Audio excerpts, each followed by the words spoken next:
Just confirm the stream started, Chair. It's okay, right. Okay, good evening, everybody. Welcome to the Planning Committee meeting on Thursday, the 11th of September 2025 at 4 p.m. Can I start the meeting by doing the bit of housekeeping, which is, may I remind everyone present that this hybrid meeting of the Planning Committee is being live streamed as well as recorded via the internet. Excuse me, and this recording archived for future viewing. Could all participants please mute themselves when not speaking in order to avoid any background noise or feedback when other participants are speaking?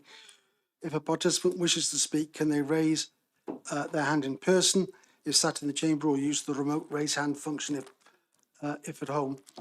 If a participant raises a hand via the remote function and is not subsequently invited to speak by myself, please could they turn the camera on to indicate or place a message in the chat function.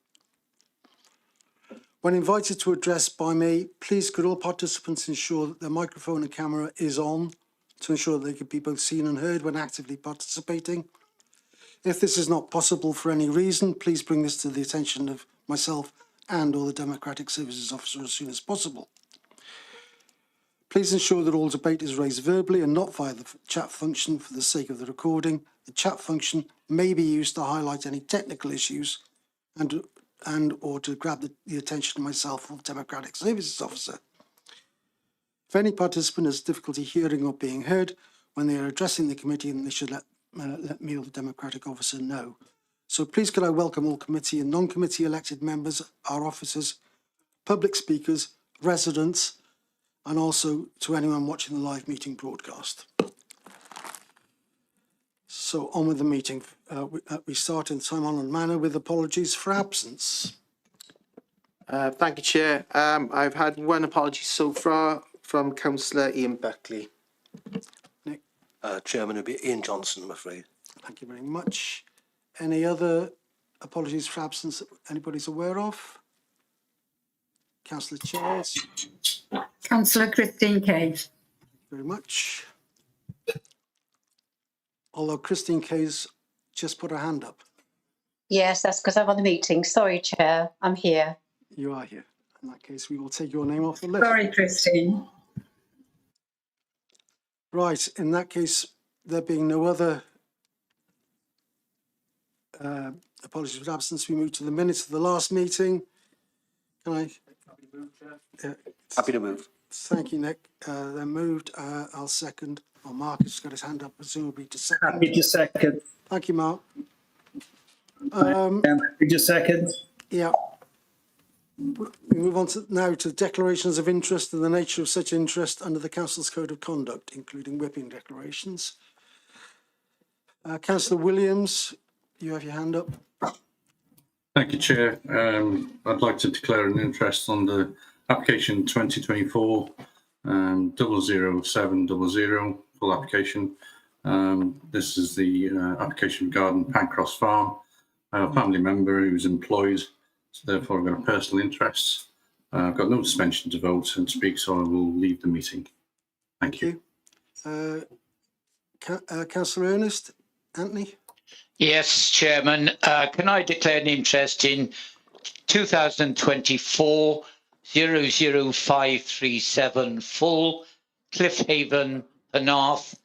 My interest is that I live in the general vicinity of the application site and declare a personal interest as such.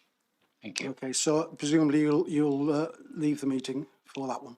Indeed, I will, Chairman. Thank you.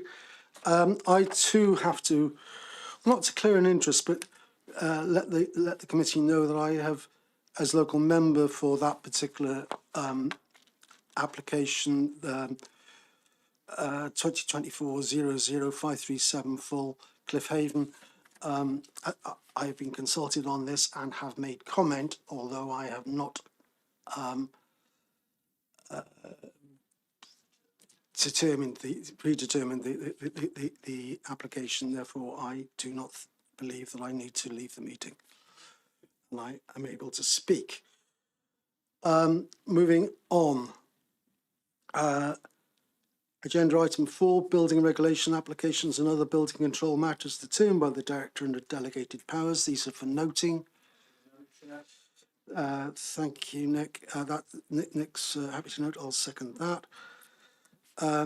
Planning applications determined by the director under delegated powers, also for noting. Happy to note, Chair. Thank you, and that's supported. Move on to appeals now. There are a number of appeals listed in our papers. In fact, very many appeals listed in our papers. Most of which are supported. The appeals have been dismissed by the authorities, although there are one or two that aren't. But as there are so many, I suggest that we note these unless there are any questions about any specific one. Is that supported? Happy to note, Chair. Thank you very much. Okay. And happy to support. Thank you very much. I see no hands up for questions about any of those. So we can move on to agenda item 7, which is the trees, the delegated list. Again, this is for noting. Are there any questions or anything? Are we happy to note? Happy to note, Chair. Thank you, Mr. Councillor Hodges. Nick. We can now move then on to the applications that we have before us today. There have been a large number of matters arising on some of these applications. I believe on the Berth 31, there are matters arising. On the Cliffhaven, there are matters arising. I'm trying to think now. There were others, some of which are dealt with within the papers, but they can be addressed when we get to them. So I propose we move on now to planning application 2024-00959/full, Berth 31, Port of Barry, Wimborne Road.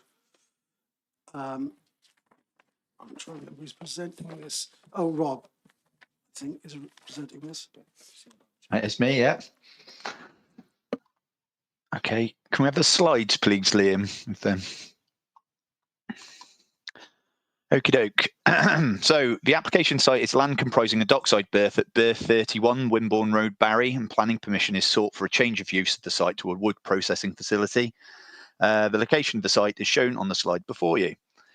Members are advised of receipt of matters arising that have been circulated for information relating to dust issues allegedly arising from the site and those subsequently from the agent and the council's shared regulatory services.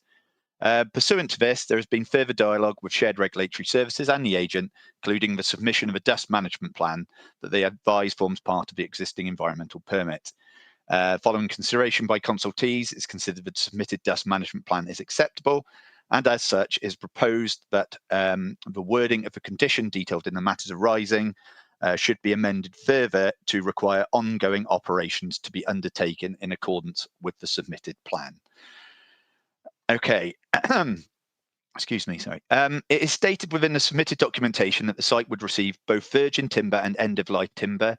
It's nevertheless anticipated that most wood received would be waste wood, noting the operator holds contracts with municipal authorities to receive waste wood from household recycling centres, as well as from other commercial providers, such as manufacturing offcuts.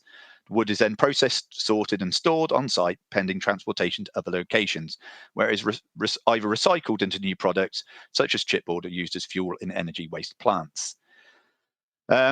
Just next slide, please, Liam. The plans indicate the existing demountable site offices, water tank and other existing site infrastructure would be retained and used with no new buildings proposed. It is proposed to erect a flood defence wall parallel to the dockside and rail track.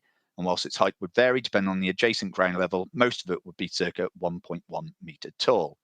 The existing Maltese crosses, made up of freestanding blocks and used to store and separate wood piles on site, would also be moved.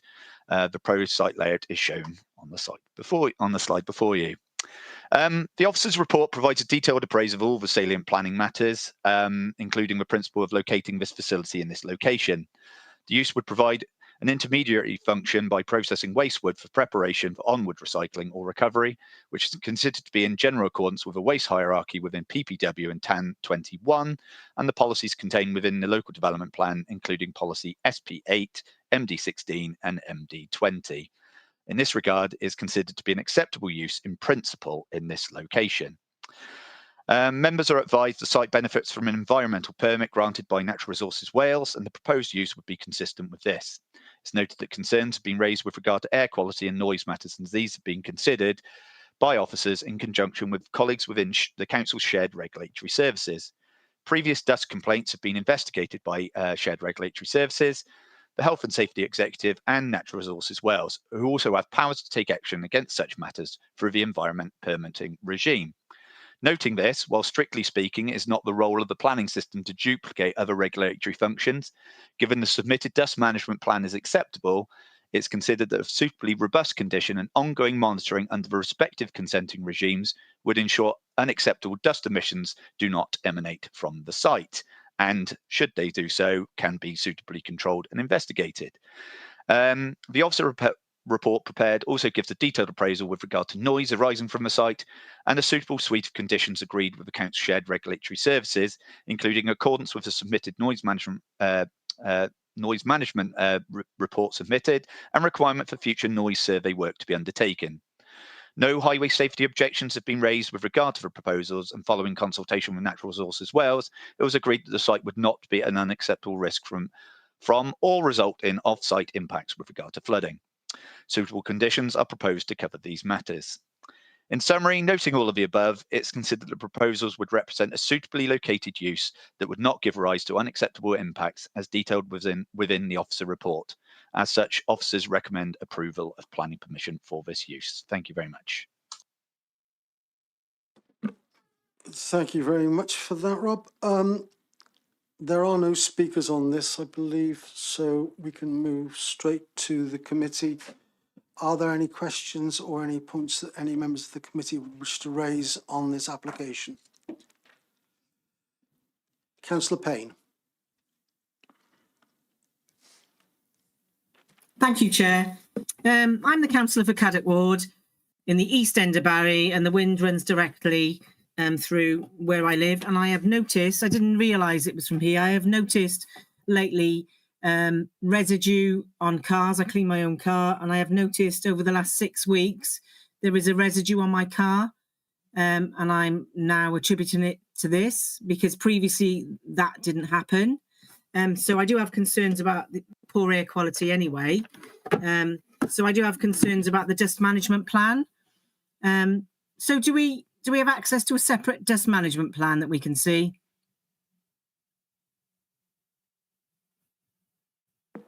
Rob, can you respond? The dust management plan has been submitted as part of the.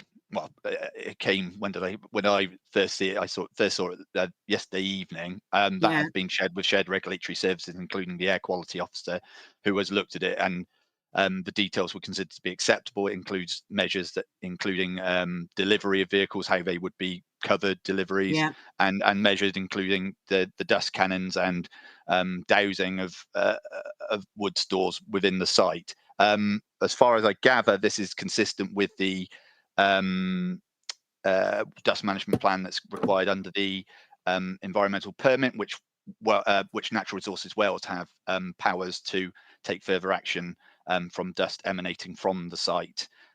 So, in short, is covered by Natural Resources Wales and Health and Safety Executive already, and I believe also then if we were to apply the same dust management plan, it would be, and as far as I'm aware, there is also a requirement for that to be monitored by NRW and updated where required. So, okay, so I'm making the assumption now then that this dust action plan hasn't been implemented yet, if you only saw it, because for the past 6 weeks there has been a dust residue in my street which runs sideways onto the wind. So I'm assuming it's not been implemented. Is that correct? Rob, could you respond, please?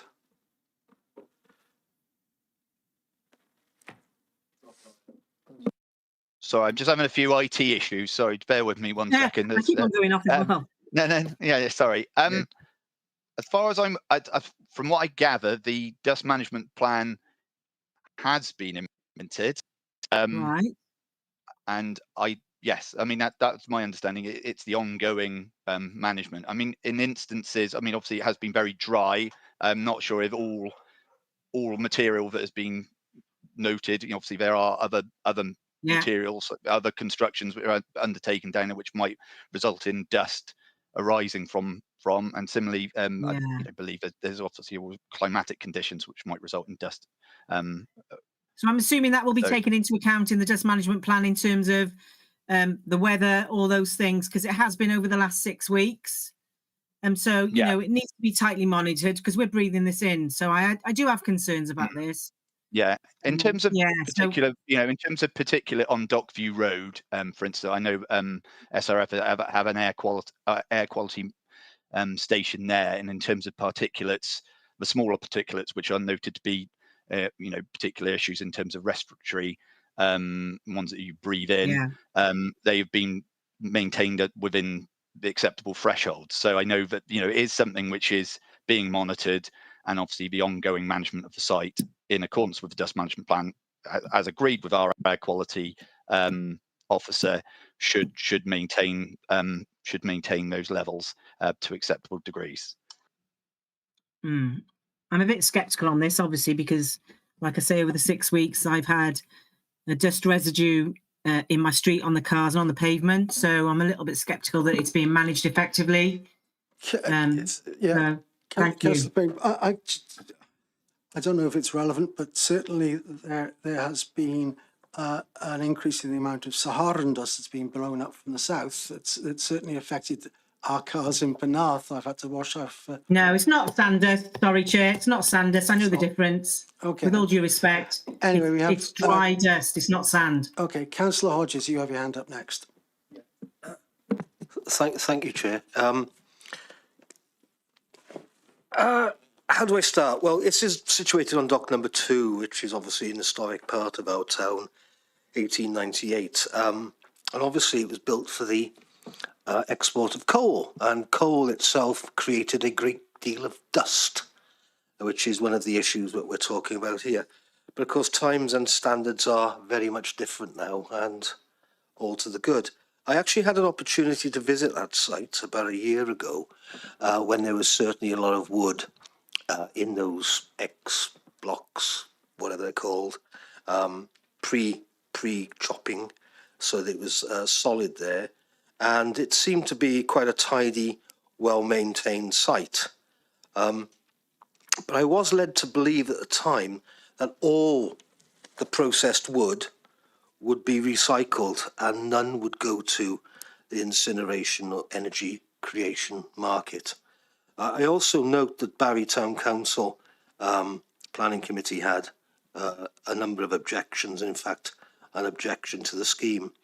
I do note the question about noise and dust, and also I wonder if the site would benefit from improved screening, which I suspect would be trees, bushes, that sort of thing. I have concerns like Councillor Payne. It's a big site, it's a prominent site, and it does obviously involve lots of toing and froing of vehicles prior, bringing the wood in. And I do appreciate that a number of councils and other businesses will be supplying the wood to there, including, I suspect, ourselves. So it's a bit of a conundrum for me, because whilst I want our wood to be recycled, that's part of everything that we would want, I'm not sure that this is the way and the method to do it, because of its siting, not only in an historic site, but also in a site that is ever increasingly coming under building pressure of houses and homes. There's a building site not far opposite the other side of the road to it. There's increased pressure to build on the docks, and of course we have the existing houses on Dockview Road. So yet again, like Councillor Payne, I have worries and concerns, and I'm still open-minded on this, but I have concerns. Thank you. Thank you, Councillor Hodges. I have a couple of hands up, and then I'll ask Ian Robinson to come in because he has a point to make as well. First of all, Pam, Councillor Drake. Pam. Yes, I just wanted to say I had an email which I forwarded on to Ian Robinson at the time. That's the first complaint I've had about dust, I must admit, from this site. Now, whether all this dust is actually coming from this site or is coming because we've had such dry weather recently, I don't know, but she did send a lot of photographs. So I don't know whether Ian wants to come in about that.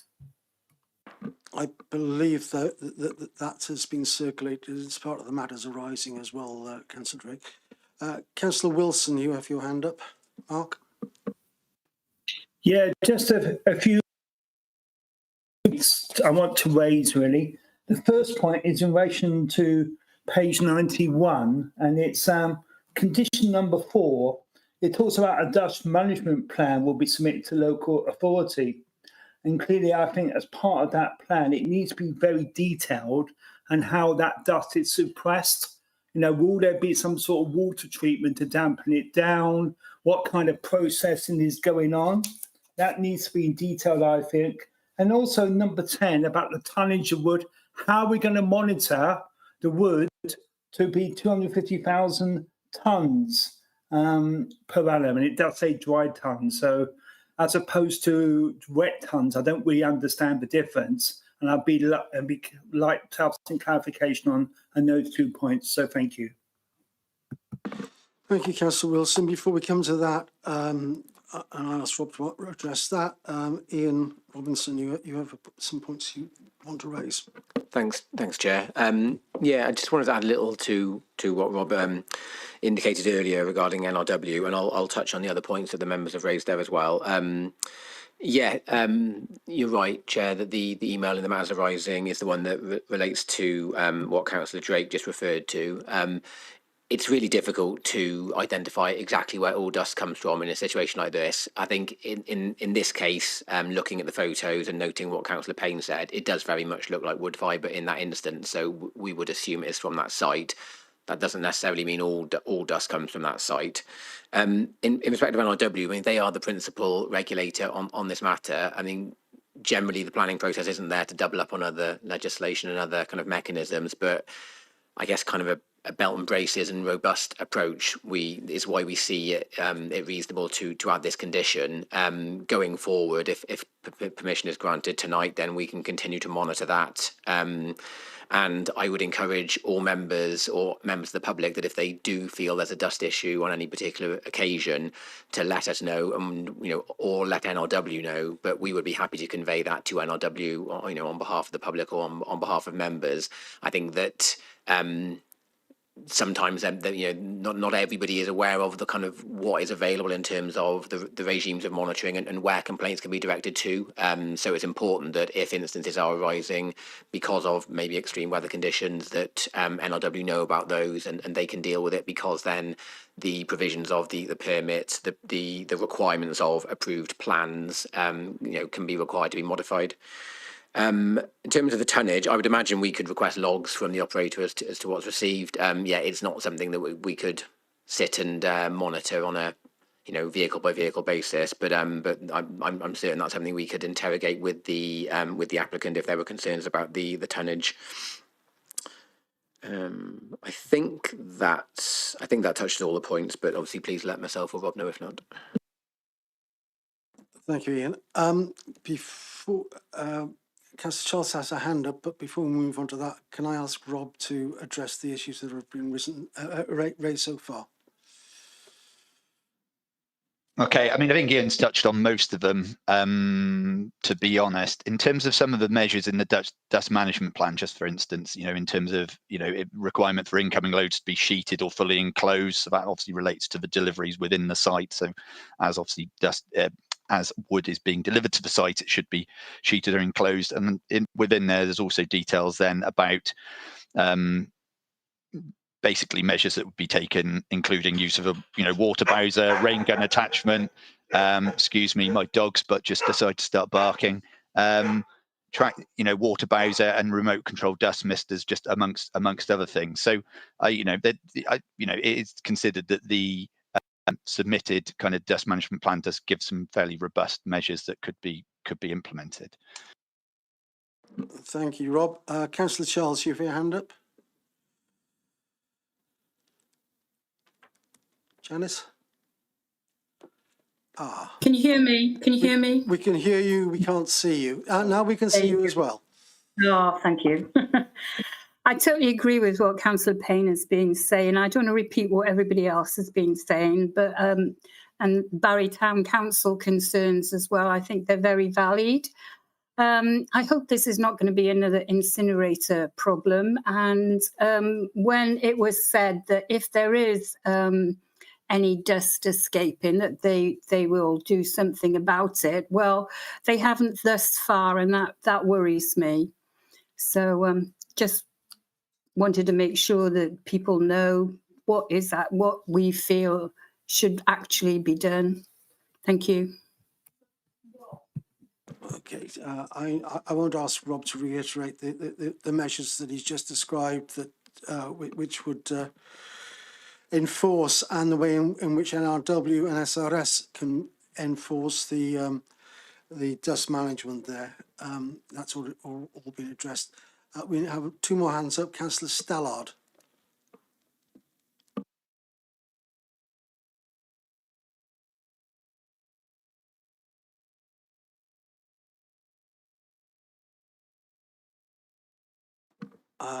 We can neither see nor hear you at the moment, Caris. Just double check that your microphone is on, Councillor Stallard. You're pressing the...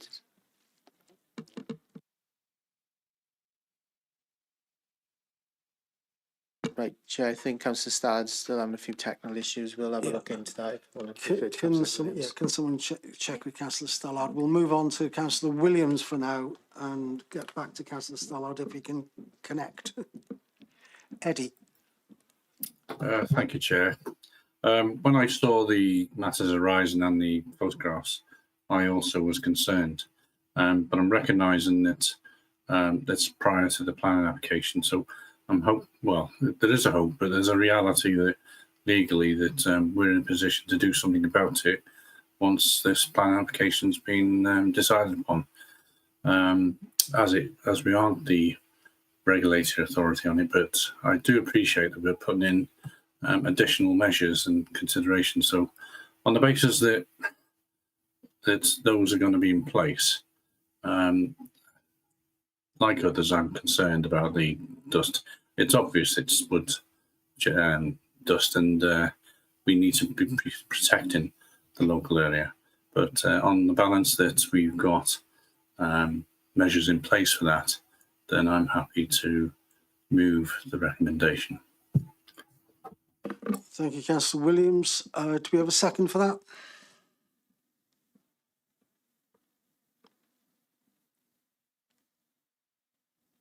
In that case, I'll second it, as there's no one else seconding at the moment. Just see if we can connect with Councillor Stallard. Give her a couple of minutes to see if she can connect with us. My colleague's just working on that now, Chair. Yeah. Give her a minute or so, see if that problem can be resolved. If you'll bear with us.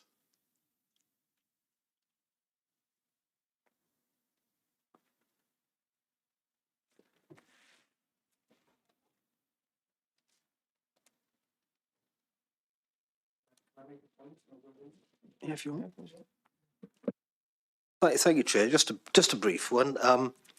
I noticed that all the speakers so far are showing concern are all Barry councillors, and I noticed that the two who have moved and seconded are Llantwit and Penarth. Now, that might be naughty because we all serve the whole Vale, but I think the valid concerns of Barry councillors on a scheme of this type and this scale in Barry should be taken into a lot of consideration.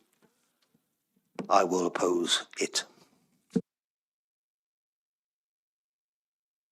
Thank you, Councillor Hodges. Councillor Charles.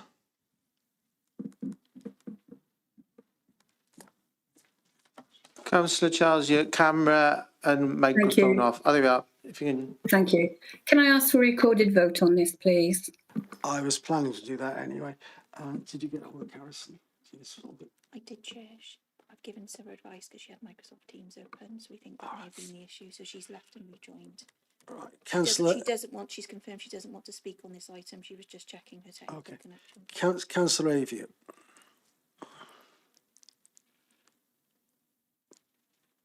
Oh, hello, Chair. I was just wondering, as I came in late in the conversation, am I still allowed to vote?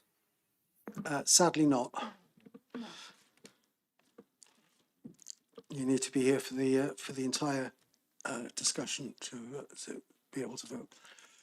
As I understand it, Councillor Stallard was just checking her connection and therefore and does not want to speak on this. Hopefully she'll be able to join us fully later in the meeting. Councillor Kay, if you have your hand up, and then I propose we move to a vote. Yes, hello, Chair. Just a point of order, really.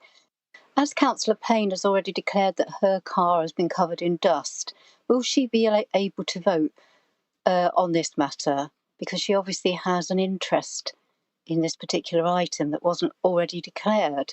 It may well be that she didn't realise at the time that there was an interest. I don't think that that's a matter for the committee. Councillor Wilson, you have your hand up.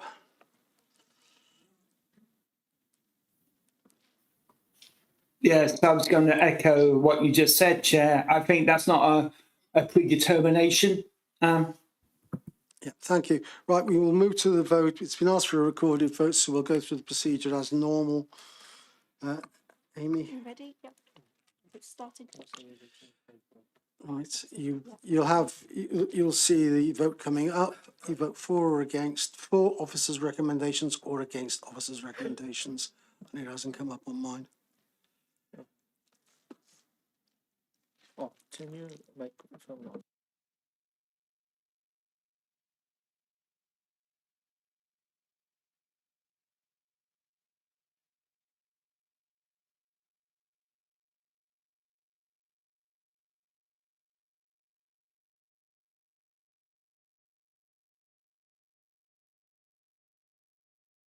Councillor Charles, you've come on screen. Yep. Yeah, it hasn't come up for me to vote. It's been restarted, so it should come up.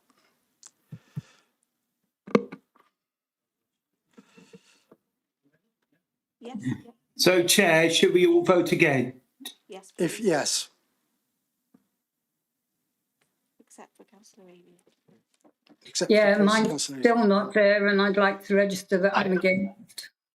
I haven't got it on my screen either, Chairman. So you need to click on the vote tab, Chair, on the right-hand side. Hang on.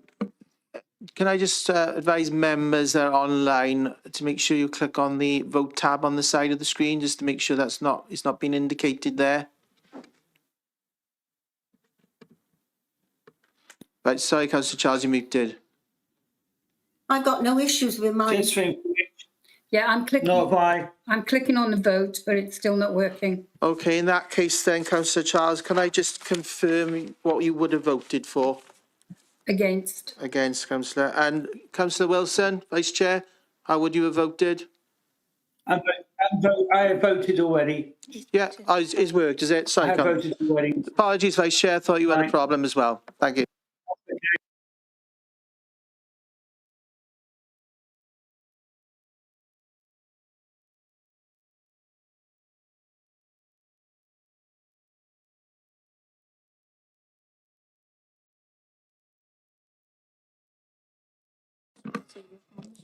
So we have 13 votes, 5 for, 8 against, so that is rejected. Sorry to come in, Chair. Obviously, Councillor Charles's vote would have been against as well, so it would be 9 to 5. 5 to 9, right, okay.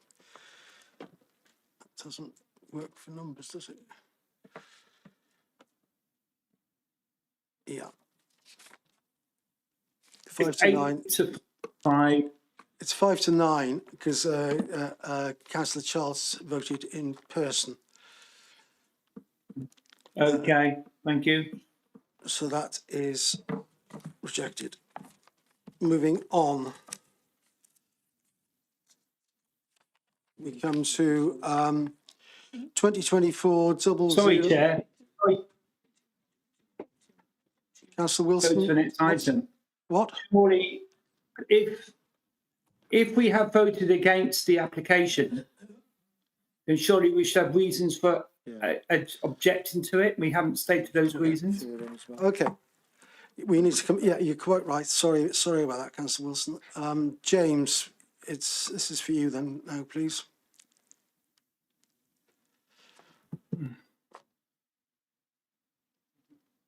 You're muted, James.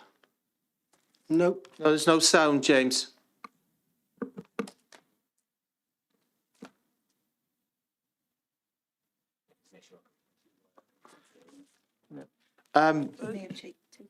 Just to advise, Chair, Ian will be able to advise on this as well if we can't get through to James. Once more, James, try again.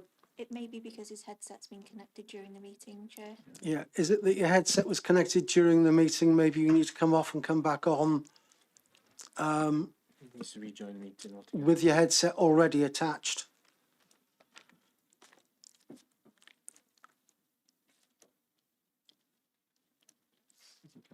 He's disconnected. He's rejoining, Chair. Just say, James Doherty, our legal officer, is disconnected, so hopefully he'll be joined shortly now, Chair. But I think Ian Robinson can also talk to this as well. In the meantime, then, yeah, can I ask Ian Robinson to oh, here's James again. Hi, Jack. Yeah, you're working now, Can you hear me James. Yeah. Yeah, good. Yeah, so where you've got a motion to approve officers' recommendations and that's defeated, it doesn't automatically mean that you've refused the application. So if members were minded to move a motion to refuse the application, they could do so, but they'd have to provide planning reasons for doing so. Thanks for that, James. Ian. Thanks, Chair. I just wanted to add that members will be aware of our planning protocol, which was adopted fairly recently, and I think it advocates that in these sorts of situations, usually the most appropriate course of action would be to defer the matter so that officers can bring a report back the following meeting with properly considered reasons, having digested this meeting. I think ultimately it's for members, but that would be my advice in line with our protocol. Thank you, Ian. You're quite right to remind me of that. I propose then that we do exactly that. We defer the issue and the officers to bring a further report back to the next meeting. Is that agreed? Mark, you have your hand. I'm happy to second that and agree that. Yeah. Yeah, I'm happy to second that, Chair. I see no dissent on that, so we will. That's the course we will adopt. So now we can move forward to the next item, which is Cliffhaven, which is 2024 00537 full Cliffhaven Penarth. We have a speaker on this. We also have late reps. Just to check that comes through, this is coming off. Yeah. Anthony, you need to remove yourself. Just to say to Councillor Ernest, obviously when the item is finished, we'll get in touch with him and prompt him to rejoin. He's left, Chair. Right, thank you very much. Right, I'm trying to remember who's presenting this. This is Steve. Yep, thank you, Chairman. Could I have the slides, please? So, as the Chairman said, we've had a matters arising note that's been circulated to members this morning. Just a couple of points to note is that there's a proposed revision to condition 9, which relates to sort of landscaping, and also as a proposed additional condition as well. So the application site is a Victorian semi-detached property at 10 Clive Crescent in Penarth. It was formerly a care home, but is now vacant. It was an 18-bed care home, which operated up until the early part of 2022, and then it's shut down since. In terms of context, as you can see, the property is a semi-detached house, so number 9 adjoins it, which is divided into flats, and number 11 to the west is a single detached dwelling. So the wider area is mainly residential. The building itself is elevated in an elevated position above road level, and the rear garden area slopes up towards the rear. The garden area does have a large walnut tree close to the rear of the building, and there are other trees within the garden. The property benefits from a drive with parking area to the front. Maybe if we could go to the next slide. I think that shows it a bit better. So there's an existing driveway in the corner of the site, which leads to a parking area to the front. In policy terms, the site is within the settlement of Penarth, and the site is on the edge of, but outside of Penarth Conservation Area. So if we can just go to the next slide, please. This slide shows the existing, a number of sort of snapshots of the existing building before some works had started on site. I'll just leave those up there for a couple of seconds. If we can go to the next slide, please. So planning permission is sought for the partial demolition of the former care home and to rebuild and to construct a rear and side extension and the conversion of the existing building to 2 dwellings and a proposed 2-storey side extension to provide a 3rd dwelling. So the image in front of you shows the areas of the existing building extensions that are to be demolished, and obviously having viewed it on site, these areas have also already been demolished. If we go to the next slide, please. So in terms of the extension itself, that's to the left-hand side of the image. So the proposed side extension would be approximately 6.4 metres wide and approximately 4.6 metres deep at ground floor level, albeit approximately 10.6 metres deep at first floor. At the front, the proposed extension would have an eaves height of approximately 4.8 metres and a ridge of 8.8, and would be set down about 3 metres from the ridge height of the main dwelling. It should be noted that levels vary throughout the site, and as such, the height also varies. The accommodation will also comprise, if we can go to perhaps the next couple of slides, I'm running into the floor plans. The accommodation will comprise of 2 number 6-bed dwellings within the existing part of the rebuilt property and 1 3-bed dwelling within the new the new extension to the side. If we could just go on to, I think, like a site location plan a bit further on. Okay, at the rear there is an existing 2-storey element which projects from the rear. And the proposal includes the addition of a 2nd floor storey, matching the depth and width of the existing 1st floor addition, and also with a ridge to match. Proposed finishes of the extensions, alterations, including facing brickwork for the walls, slate for the roof, and hanging slate for the dormer. If you could just run back, sorry, to the, I think we go down a bit more to the, sorry about that, to the slide 18, I think I'm looking for. There we go. So the scheme proposes 4 parking spaces to the front, which is pretty much utilising the existing driveway and parking area. And the next slide shows the rear section of the site, where you've got amenity space. So the amenity space comprises of kind of dedicated areas where it says planter, proposed steps and planter. They're kind of small terraces, which would be private.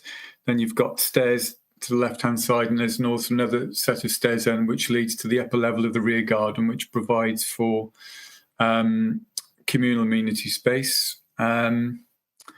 So in terms of the assessment, if we could just maybe run on to the, we've got a couple of photos and members can just see the current. These photos aren't particularly up to date, but they show how much demolition work has taken place so far. So members will note the main roof has been removed and also the gables. And then the photo at the rear does show an excavation that's taken place. I think we believe in readiness for the extension. The walnut tree as well, you can see in the background of the preceding photo. There's a section of fence in front of it. And then if we can go to the next photo, that gives you an idea of the elevated levels of the rear garden. And that's a view then towards the detached house. So a number of consultation responses have been received, such as that from a highway authority, environmental health and Welsh Water, and a summary of all the consultation responses. are included in the report. Neighbour comments have been received, raising concerns on grounds such as detrimental impact on the character and appearance of the property and the street scene, loss of privacy, overdevelopment, overbearing impact, the lack of parking and amenity space, noise impacts on green infrastructure such as trees, and also concerns with regards to viability in Section 106.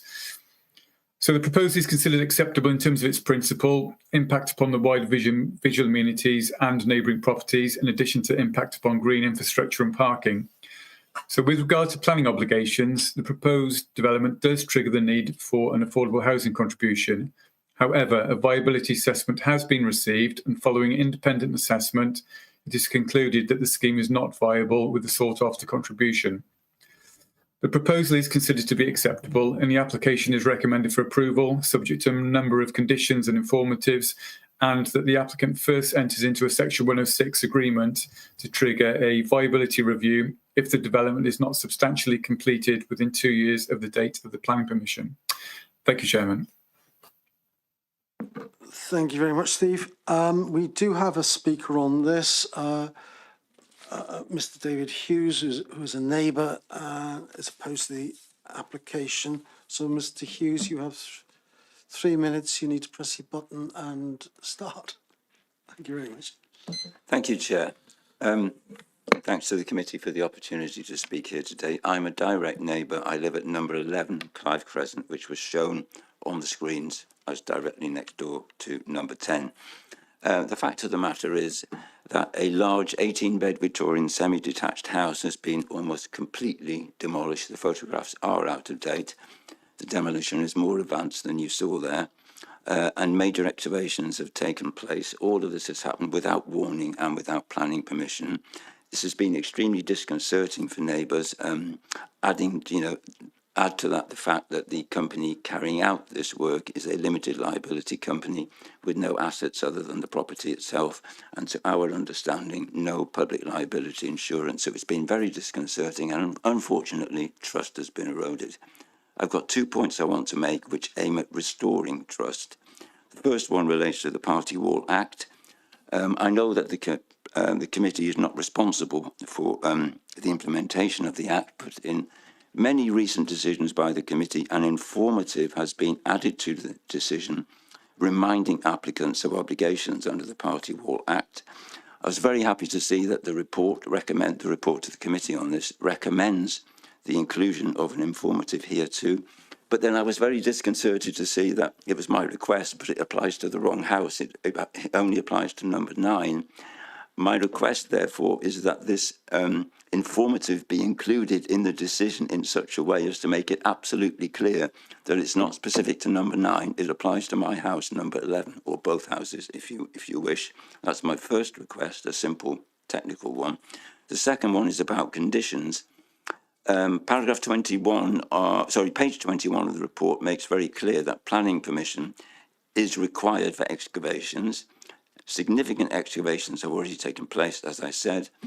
A two-storey extension is proposed directly adjacent to my property at number 11, but unfortunately the quality of the plans don't allow you to determine the exact distance. It's about 1 metre away from my house wall, nor the depth, nor the materials or construction technique to be used to create the foundations with this two-storey extension, but they will be below the depth of my own foundations, hence the party wall agreement is implicated. So my request would be that planning permission should be made conditional. There should be another conditional in the decision that these details on the precise on how the foundations of the two-storey extension are to be built should be provided to the council and approved by the council, at very least before excavations start on this two-storey extension. My 3 minutes of fame, I've nearly finished, Chairman. Before excavations start, the details which I've just mentioned should be provided to and approved by the council. So in conclusion, my 2 points are not aimed at blocking this development. They're aimed at facilitating it simply by restoring trust and clarity. And by the way, confirmation that there is public liability insurance on behalf of the company concerned would help. Mr. Hughes, Thank you. but your time is well up. Are there any points of clarification from members of the committee on what Mr. Hughes has raised? No, apparently not. In that case, Steve, can I ask you to come back on that, please? Yes, of course, yes. Just in relation to the point on the party wall, I think perhaps the confusion lies in the report with the informatives, which are numbered 1 to 7. So we have an informative that states that the owner there is a duty for the owner to comply with the Party Wall Act, and it says that this requires the building owner to notify and obtain formal agreement from adjoining occupiers. So that informative is number 6. So I think perhaps there's some confusion possibly that this only relates to a certain property, but the Party Wall Act relates to all those parties that would be affected which adjoin the property or the site. I obviously understand Mr. Hughes's concerns in relation to the impact on his property, but as has said before, the Party Wall Act is a separate act which has been set up to kind of administer these particular issues of building next to party walls and not affecting the party walls of adjoining occupiers. And it is ultimately its responsibility of the developer or the builder to ensure that he complies with the obligations under the 1996 Act. In terms of requests for details of foundations, again, if a party wall notice were to be served, again, this is nothing outside of planning, but from my knowledge, there would then be, I believe, there would then be a requirement for those foundations to be detailed under the sort of the party wall notice, effectively to demonstrate that the method of construction and foundations wouldn't undermine, the affected party wall. Obviously, outside of the party wall procedure as well, building control would cover construction methods, and obviously that would have regard to adjoining levels, etc. So, it's something that we've obviously addressed in the report, but it's one of 7 informatives that we can't force the applicant or the developer to comply with the Party Wall Act. As we've said with planning before, planning permission is one of a number of consents that's required, and the Party Wall Act is another consent outside of planning, and it's the duty of the applicant to ensure he complies with the requirements of that Act. Thank you, Chairman. Thank you, Steve. I think Ian Robinson, you'd like to make a contribution? Thanks, Chair. Just really briefly. I mean, I agree with what Steve said. I want to be able to accommodate Mr. Hughes' concerns, and I think Mr. Hughes has been extremely reasonable. Obviously, living next to a site where work's been ongoing without permission, which it must have been incredibly frustrating. And enforcement action was taken in respect of operations that should have had consent.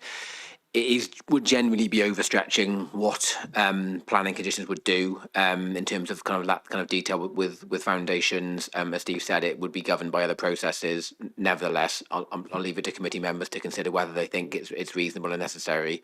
I just wanted to emphasise that we're not discounting Mr. Hughes's concerns and just kind of recognise on the record that we appreciate Mr. Hughes's reasonable approach and how he's kind of considered those issues. So it's not what would normally appear on a planning permission, but if members feel it's necessary, then we'll accommodate it. Thank you, Ian. Right. All that being said, I now open the discussion to members of the committee. Councillor Williams. Thank you, Chair. Recognising that I'm not for Penarth, but just to say that I support and recognise what the neighbour's saying. Reasonable. Yeah, there's been issues with the development already, so I would support the request to have the additional considerations added. Thank you. Any other comments from members of the committee? Is Councillor Hodges? No. Yeah, just briefly, Chair. I bring this one up quite often because it seems to come up more and more often, and that's the loss of Section 106 due to non-viability or supposed non-viability. If you can't afford to pay, don't do the scheme. That's my advice to developers. I'm getting fed up of it. I note your feelings, and in this case, I have raised it previously when, as local member, when consulted, and the replies are within the report. Sadly, with a Section 106, it would be within my disposal, and I'm not going to get it. Councillor Wilson.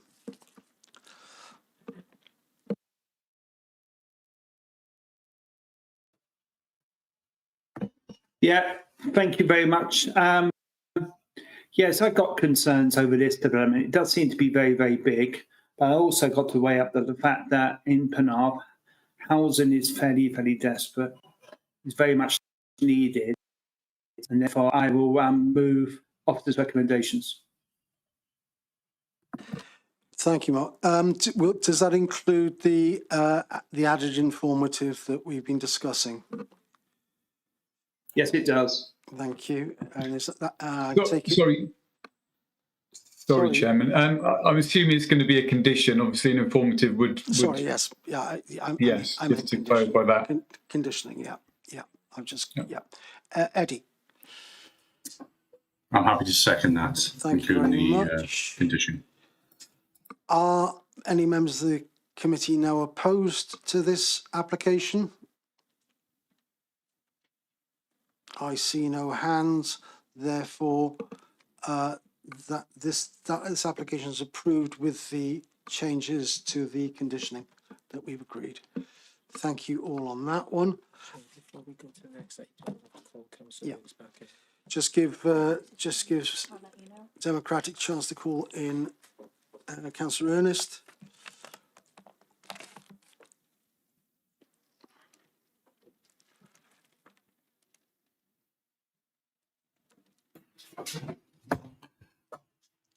Chair, I'm assuming you're going to do the 00700 application now, so yes, I'll leave the meeting. Yeah, Pancross Farm is the next one. Thank you, Eddie. What we'll do with Councillor Williams, we'll call you back in once the item is finished, like we did with Councillor Ernest. Is he back? Thank you. Reply to my email to return.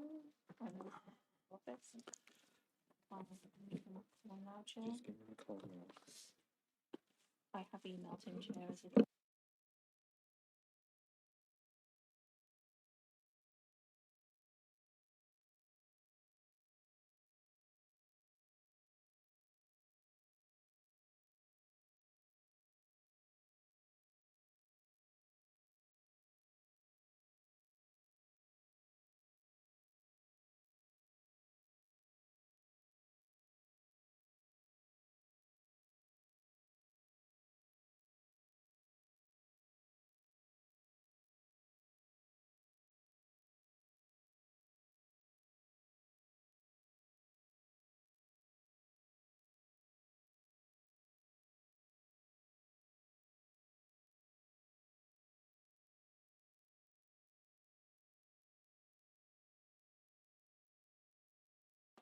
Sorry about the delay. We're just waiting for Councillor Ernest, who is trying to get back on.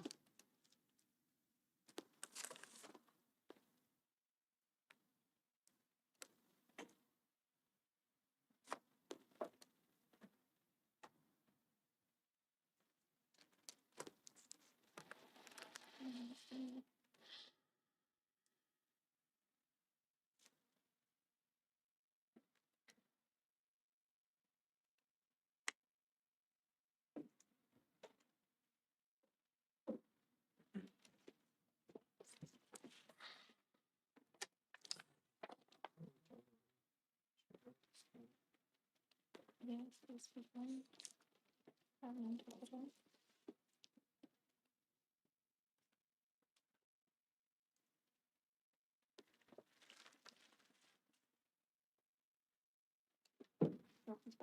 Chairman, I'm with you now, hopefully. Thank you, Anthony. Yes, we can see and hear you. In that case, we'll move on now to 2024-00700 full, Pancross Farm, Llancarvan.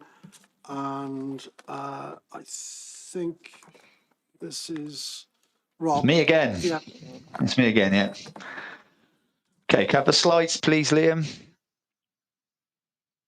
Okay, so the site in question is Pancross Farm to the south and west of the village of Llancarvan, as can be seen on the site location plan before you.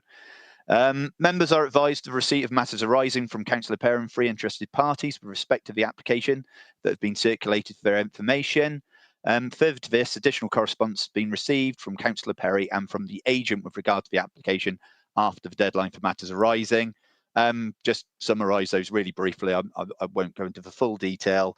Councillor Perry copied us into an email to a constituent detailing his experience of light and noise emissions from the farm itself, including visibility of light from the adjacent school and impacts upon the local ecosystem and audible repetitive noise from the farm. The agent has provided comments, including details the applicant has taken to mitigate suggested issues arising from the development, including those within the matters arising. But officers are satisfied that these matters are considered to be covered in the officer report, so nothing further is really added in that regard. So members are advised that planning permission was granted for the principal cattle housing building subject to this application previously under application 2018/00782 FUL. The location of this is highlighted red on the location plan before you. Next slide, please, Liam. Elevation details are provided here of the previously consented building. Demonstrating is generally agrarian design, scale and materials. Next slide, please. However, the building has been constructed circa 1 metre taller than approved and has been extended to its southern side without the benefit of planning permission. That is shown on the left-hand side of the top elevation there. This follows the ridge of the host building has increased without the benefit of planning permission, and there's a footprint of circa 18 metres by 16 metres. The application has been submitted retrospectively for these changes, in addition to a new lean-to extension and open concrete yard to its eastern side. This proposed lean-to would have a footprint of 12.25 metres by 10 metres and an eaves height of 2.47 metres, rising to tie in with the roof of the host building. Next slide, please, Liam. The location of these elements is shown on the plan before you, with the additional cattle housing to the south edged blue, and the additional lean-to element to the east outlined in red. Noting that planning permission has previously been granted for an albeit smaller building in the same location, it's considered that this represents a legitimate fallback position. In lieu of this, it is reasonable that considerations are limited to those from the additional development rather than the development as a whole. The applicant has indicated within the submissions and correspondence that the building is required for welfare purposes, including the isolation of cows that have recently calved. There is broad support for agricultural development in planning policy, including in Planning Policy Wales, which advocates a constructive approach, especially where it is in the needs of animal welfare. Next slide, please. Just a couple of quick pictures here showing the existing farmyard as viewed from the south, whilst the next slide, again, Liam, please, shows the yard in the context of existing vegetation even on entry to Llancarvan. It's acknowledged that the building as extended is visible, noting its elevated position, but it is viewed against the backdrop of the existing agricultural buildings from the established yard. Officers note that views of the barns are available, but generally these are glimpsed and distant views, but from many instances are softened to a significant degree by established vegetation. Whilst additional planting is proposed and required by condition requests suggested by officers to further mitigate this impact. Notwithstanding this, it is evident that agricultural buildings have an established presence. The alterations to the previously consented building are not considered to be harmful to any extent that warrant refusal, particularly when viewed against the backdrop of the existing barns at the site. It's noted a number of concerns have been raised with regard to residential amenity, including those relating to odour, noise and light pollution emanating from the buildings. Shared regulatory service officers have raised no objection to the proposal in terms of noise, noting the applicants confirmed there would be no fans within the buildings, and this was further suggested to be controlled by condition. The application building is ostensibly used for recuperation and isolation even of cattle, and even as extended, it is not likely to be intensively occupied, and on that basis would not directly result in greater intensity of farming activities at the site. In any event, it is very close to other cattle housing with an established farmyard, where even if it were used more intensively in the future, there is not likely to be a significant difference or unacceptably adverse impact on amenity compared to the existing situation. To this end, it's considered the proposal would not result in an unacceptable impact by virtue of noise. In terms of odour, as aforementioned, the principal building benefits from planning permission from 2018. It's suggested to not be used for intensive housing and forms part of a larger established farm holding. Shared regulatory services have not raised objection in this regard, and noting all of these things, the elements subject to this application are not considered to represent an unacceptable odour nuisance. Next slide, please, Liam. The officer's report also includes consideration of light pollution.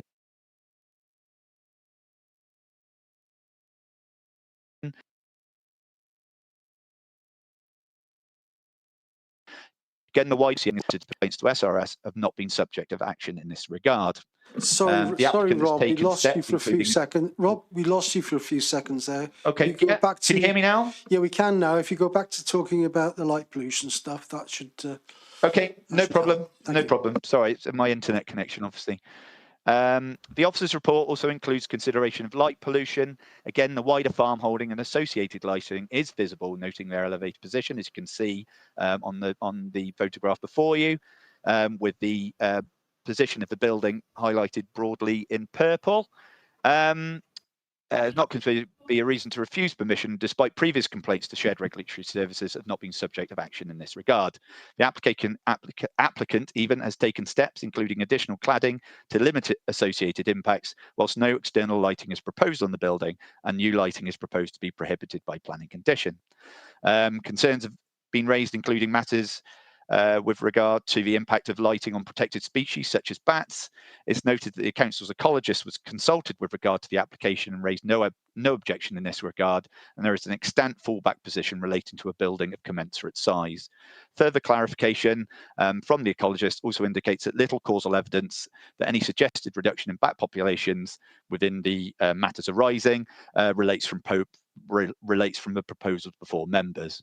Noting this and the biodiversity green infrastructure improvements secured, including additional tree planting, is considered does not represent a reason to refuse permission in this instance. Summary, noting all of the above, is considered the proposals would represent a suitably located form of development that would assist in meeting the needs of an established rural enterprise, and as such, officers recommend permission. Thank you very much. Thank you, Rob. Councillor Wilson, you have your hand up. Is this a question? Because I've not opened up for debate yet. Yeah, just a question. I mean, we got most of that, but we didn't get all of that. I think that, well, I hope that the fact that Rob went back over the bits that we missed here should cover that.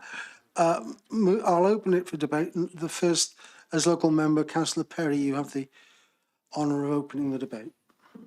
No, I just got a quick question as to where exactly that photograph of the barns and the Lancarvan village sign was taken, because I'm a little bit confused, even though it's my ward. Can you just explain where that sign is, which village sign is, and what view we're looking at the barns from?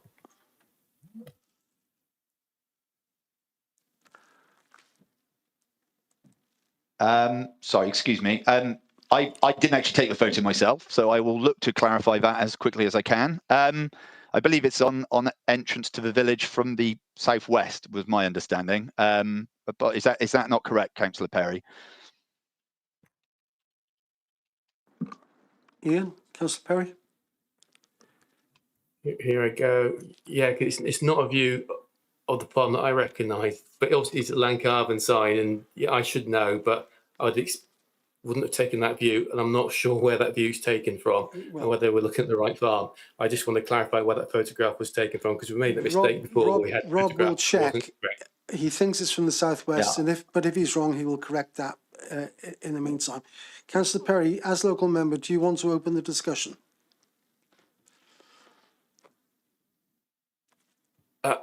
Actually, I'm happy to let a few people go first, and I'll come in about 2 minutes if I can. Okay. Councillor Bruce, you had your hand up.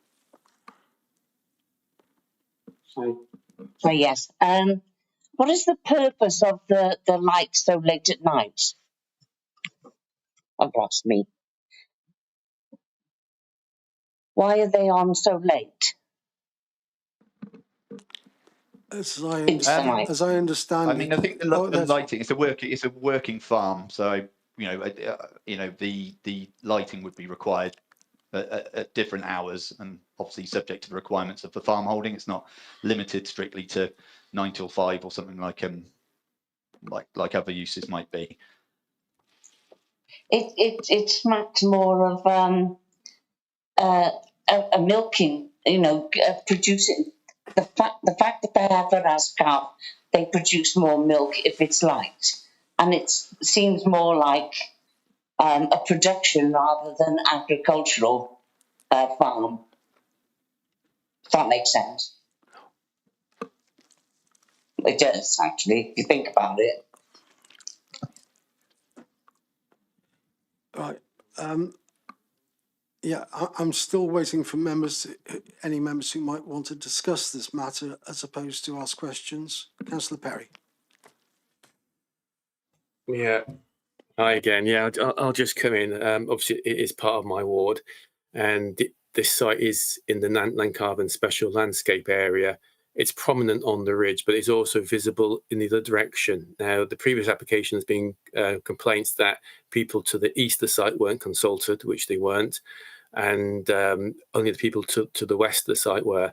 But there are concerns to the west regarding this development and the farm as a whole. But of course, we all want to support local agriculture, though this is not the traditional agriculture we think of. This is more intense agricultural, intense factory farming, which does have a higher environmental footprint than traditional farming, because all the feed is brought in. It's not grass-fed dairy. But those are the times we currently live in, and farmers are very hard pressed. And if you're watching Clarkson's Farms and following the agriculture industry, we are struggling as the producers want to shave every single penny off a yoghurt, which of course is high in sugar and high in fat, and the Vale of Glamorgan is restricting advertising of using other policies. So perhaps we need to consider the Future Generations Act and the Environment Wales Act as well. So there is light pollution, and residents have raised concerns regarding biodiversity. The ecologist of the Vale of Glamorgan Council says that there are going to be extra hedgerows and maybe a couple more trees. The problem with that is they're all floodlit, and they are floodlit until 11 p.m, at which time the lights turn red. So there is significant light pollution, and obviously the farmer has taken mitigation action on the eastern side, but not on the western side of the farm. But of course, we're just talking about this new bit.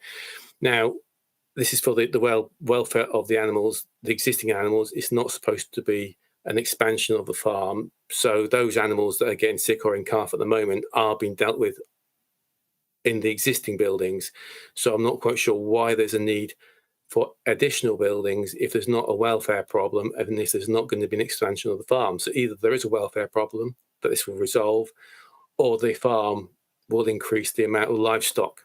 I was out last night and I literally heard a constantly like that for over an hour. I could hear the farm workers whistling. I could hear the metal gates of the farm clanging, and that was from where the old school is. And so there are residents living closer, so that there is late night noise pollution. That's at 11 o'clock. And I understand why people who move to a dark skies area and a very quiet area wouldn't expect that. Now, if it was an urban area where all our sort of measuring of sound comes from, perhaps that will be drowned out by traffic noise. But this is a very, very quiet area, and I do note in the planning, it is actually I didn't make a note of it, but it is an area of special wildlife.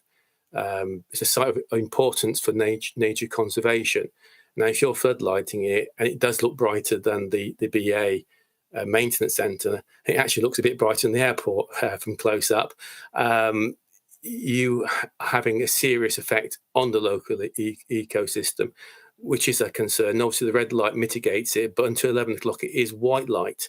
And even this new barn is going to have an open side. So whilst it will protect the residential amenity to the east, there is going to be additional light spilling out upwards. And it's very, and I do sympathise with those in this business, and we want to be constructive. I just don't think this, which it appears to be an expansion of the business, more cows and potentially more light, is the way forward. And obviously some residents are unhappy that the previous barn was built in the last 4 years a metre higher, which has made some of the problems worse.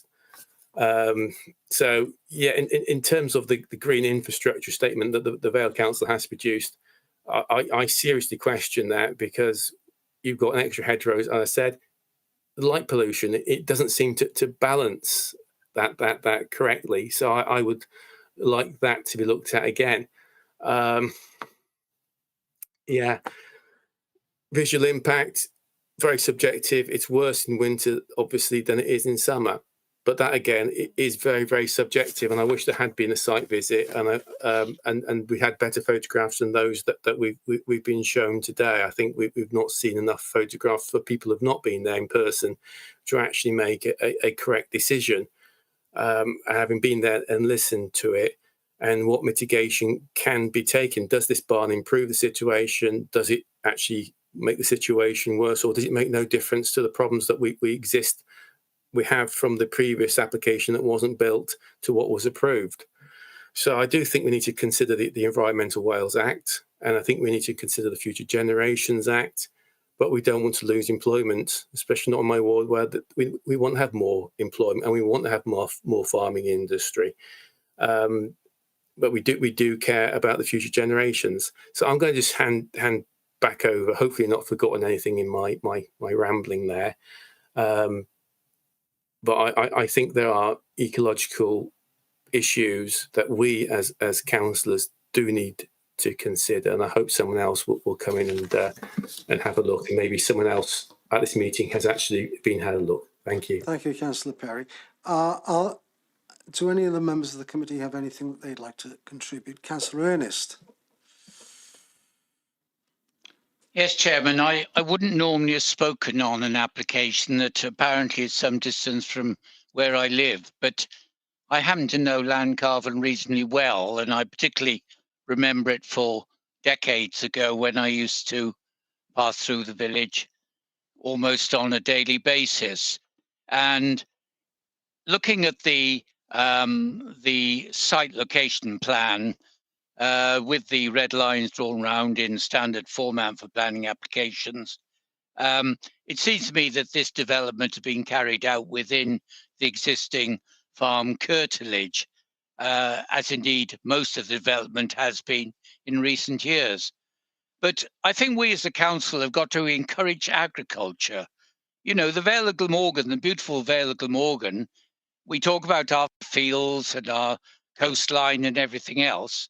I don't hear us, or some of us, talking about the beautiful farms that are an integral part of the Vale of Glamorgan. This is a very successful farm, has been for many decades. It's been handed down through generations, I believe, and we're talking about a relatively small matter, 1 metre on top of a building that's going to house cattle. Now, how far into the nitty-gritty of this are we going to go? Most people in Landcarvan actually don't live in the vicinity of Pancross. They live down in the village or on the opposite side of the valley. There are a few former council dwellings, 100 metres or so down the road, but apart from that, it's very sparsely populated. And I think that the farm buildings are built exactly where they should be in the countryside. And more to the point, Chairman, all the officers' reports we've had tonight have been in favour of the application. I've not heard a single officer's report or not read a single officer's report against the application. So I'm going to move approval of this application, Chairman. I believe it's good for the Vale Glamorgan. I believe the application meets the criteria that the applicant requires and the officers require, and I see no reason for any further discussion on it. So I so move. Thank you. Thank you, Councillor Ernest. Councillor Perry, you have your hand up again. Yeah, just a point of information for Councillor Ernest that the bulk of the objections are coming from those people on the other side of the valley who he's just dismissed. So I think he might need to just quickly go through the information provided by residents, which I don't know if it came through with the matters amended, and it does seem to ignore all the correspondence that the public, I think there were 20 objections, which came from mostly from that area, and they've just been dismissed by member, and I think that's unhelpful and unfortunate. Thank you, Councillor Perry. Councillor Ernest has moved officers' recommendations. Do we have a second for that? Councillor Payne. Oh, Councillor Wilson came on screen first. Come on. I'm just second that. You happy to second, Councillor Payne? I was just happy to second. Thank you very much. Thank you. Do we, Steve, do you want to sum up the discussion so far? Then we can move to the decision. Rob, sorry. Rob, probably better place to do that than me. Sorry, Steve. Rob. Yeah, no problem. Yeah, no. So just in terms of, I know Councillor Perry's concerns with regard to the building. It is acknowledged that lighting can be seen from the building itself. Obviously, it is visible in the landscape because it's up the top of the hill. It is visible in the wider landscape. But as Councillor Ernest touched on, it's an established farm. Farming does form an established part of the countryside. It's not an unexpected presence there. The building is viewed in the context and against the backdrop of existing, farm buildings. And in terms of the light, as I'm at pains to say, it's not clear whether all the lighting that is visible in there is from this building. Obviously, there are large buildings behind it, so I'd imagine a lot of the light would be coming from there.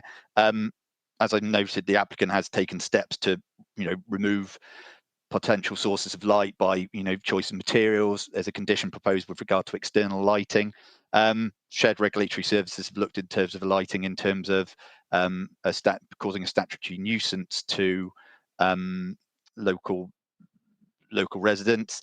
And yeah, I discussed the issues with regard to lighting and impact on protected species and local ecology with our ecologist just today.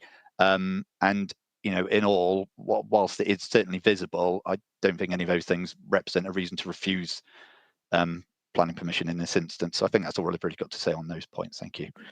Thank you very much, Rob. Sorry about getting your name wrong earlier. Councillor Perry, you have your hand up once more. Yeah, I just still want to know where, because the road sign, the village gateway sign that I'm thinking of isn't the one in the shop, which is nearest to the farm. And it could just be that I'm getting old, but I'd like to know where that photograph was taken of the farm and confirm it is the correct farm. Just a moment. Ian Robinson. Thanks, Chair. Yeah, I believe it is the sign to the southeast, southeast, if you like. I don't know whether that could be shared on the screen or not. But yeah, it's we've identified that as being what we believe to be the sign in question. Okay, thank you very much. That's established. The farm is to the west of Lancarven, so if you've got the sign to the east of Lancarven, it's the wrong farm. It should be the sign that's to the west of Lancarven. Yeah, that's right. It's on. It's. Put it into the yeah. Yeah.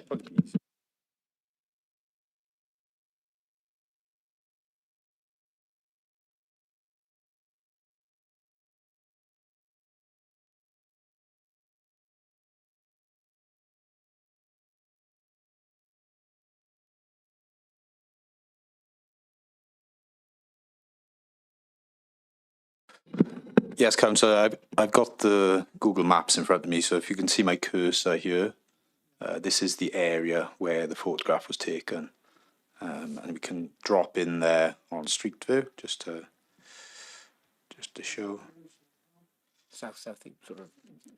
So dropping in the street view there, so you can see the Llangcarvan sign and the farmstead then in the distance. Thank you. Yeah. Thank you very much. That's clarified that. I propose we now move on to the decision. Are any members of the committee opposed to the officer's recommendation has been moved and seconded? Are any members of the committee opposed? Councillor Perry, you're indicating you're opposed, and so is Councillor Bruce. We will therefore take it to a vote. Please, if you could set that up.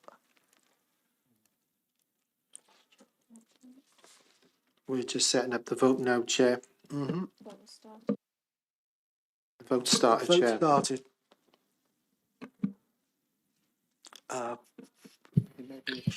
Green or plus is for officers' recommendations. Janice? Sorry, Chair, I still can't vote, and what's coming up is no permission to vote. I don't know why.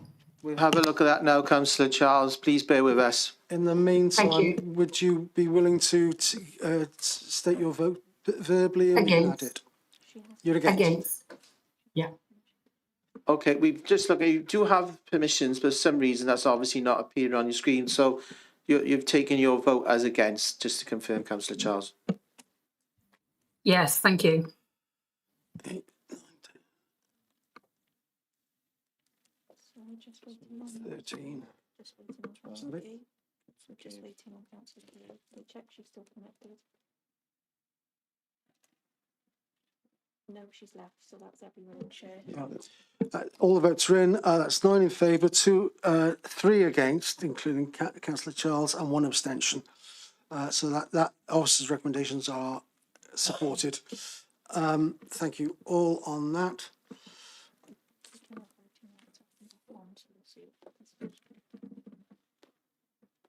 Okay, we're happy to get Councillor Williams back. Yeah. Moving on then to... Just going to call Councillor Williams back in, Chair. Yes, please.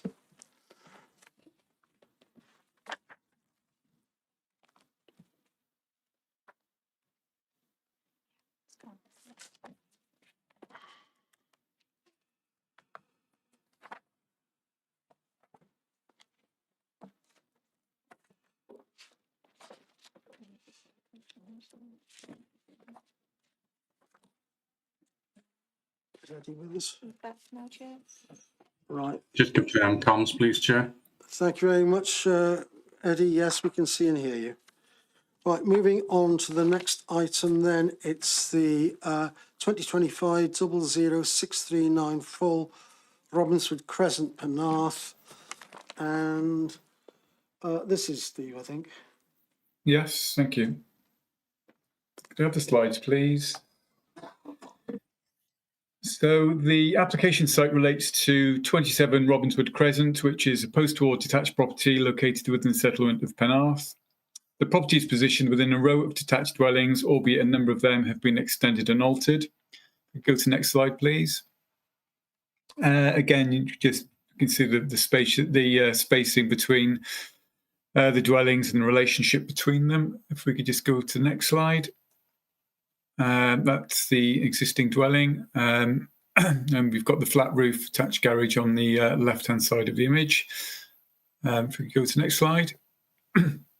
So the proposal is for a 2-storey side extension, which would replace the existing flat roof garage and would extend past the existing side elevation by approximately 3 metres, which doesn't include the roof overhang. The proposed 2-storey side extension would overlap with a section of the existing front elevation, creating a gable approximately 4.8 metres wide, and would project past the rear elevation, the first floor element, by approximately 3.4 metres, creating a gable approximately 3.4 metres wide. The ridge and eaves height of the 2-storey side extension would match the existing dwelling, albeit the ridge of both projecting gables would be slightly below the main ridge. The proposed single-storey rear extension would span the entire width of the dwelling and would vary in terms of its depth, ranging from 4.4 metres and reducing to 3.3 along the northern elevation. On the front elevation, a porch is proposed with a flat roof balcony above, which measures approximately 5.7 by 2 metres. In terms of materials and finishes, it'll be finished in self-coloured render to the extensions and the existing dwelling, with cedar boarding to the front gable, man-made slates for the proposed extension and for the main dwelling as well. Colour-coated aluminium, UPVC, dark grey, black windows. If we could just go down to the just a few more slides. That shows the ground floor plan. You can see the relationship of the extension on the right-hand side to the house on the right, and then I think the next slides show the first floor and the proposed PV panels. If we could just run on a bit, there are a few. That's the site plan that shows the green infrastructure enhancements, and then the next plan. We've got some photos then, just so members should note that the property directly in front of you is the application site. So the house on the right-hand side, that was subject to a previous approval, albeit I believe it hasn't been built fully in accordance with the approved plans. But nevertheless, we've approved a relatively contemporary extension to that property. So there's precedent within the street. If we could just run on with a few more photos. Again, other examples of properties in the street that have been modernised, particularly with like featured gables. Another view of the application property with the car in the driveway. If we could just keep running on. This is a view of the back garden of the application property with that newer house or modified house to the left-hand side. Next slide, please. Again, this is more of a close-up photograph showing the flat roof garage, which is to be demolished with the two-story extension going in that location. So next photo. Again, that's just a relationship, very much of an open plan relationship with the other house on the other side of the property. And then next slide. This shows the high-level window, which is located in the neighbouring property. And then we've got another photo, I think perhaps we might have seen it already if we can run on, which shows the, now if we go back a bit, there are two, you can just, if you can just see the, sorry, if we just go back, we just see the, that high level window, which is located on the side of that property. So you've got a high level window as it's been highlighted, and you've got another high level window then on the other side of that external brick chimney, which is the photograph following this one. So that's just so members could note that. So consultation comments have been received from internal consultees, such as Drainage Department and Contaminated Land, in addition to external consultees, such as Natural Resources Wales and Welsh Water. No objections have been received from consultees, albeit some conditions and informatives have been requested. Neighbouring properties have been consulted, and an objection has been received from the immediate neighbour at number 29, which is the property to the left-hand side of the image. A summary of the objections is included in the committee report. So the proposed development is considered acceptable in terms of its visual impact, impact on neighbouring amenities and green infrastructure. So the application is recommended for approval, subject to a number of recommended conditions and informatives. Thank you, Chairman. Thank you, Steve. Okay, we do have a speaker on this. In favour, that's Mr. David Hughes, who is the agent, I believe, for the applicant. You're the applicant. He is the applicant. I apologise, Mr. Hughes. In that case, you have 3 minutes from the time you turn your mic on. Thank you, Chair. Members of the committee, my wife and I are the applicants in this case. We believe our proposals reflect reasonable aspirations to bring our home up to modern standards and to make it more energy efficient and sustainable. The house was built over 60 years ago and has hardly been touched since, apart from the addition of a conservatory about 20 years ago. The planning officer's report addresses the issue of whether our proposals would result in a harmful level of overbearing or overshadowing of the neighbouring property at number 29. The report gives careful consideration to the relevant planning policies and guidance and to the findings of the daylight technical study. You will no doubt have read the conclusion which the planning officer's report arrives at following that careful assessment. We hope that on balance, you will feel able to approve this application. Thank you. Thank you, Mr. Hughes. Do any members of the committee have any points of clarification for us, Mr. Hughes? Mr. Burns, sorry. I'm getting names all wrong today. Any members of the committee have any points of clarification for Mr. Byrne? I see no hands. In that case, thank you for your time, Mr. Byrne.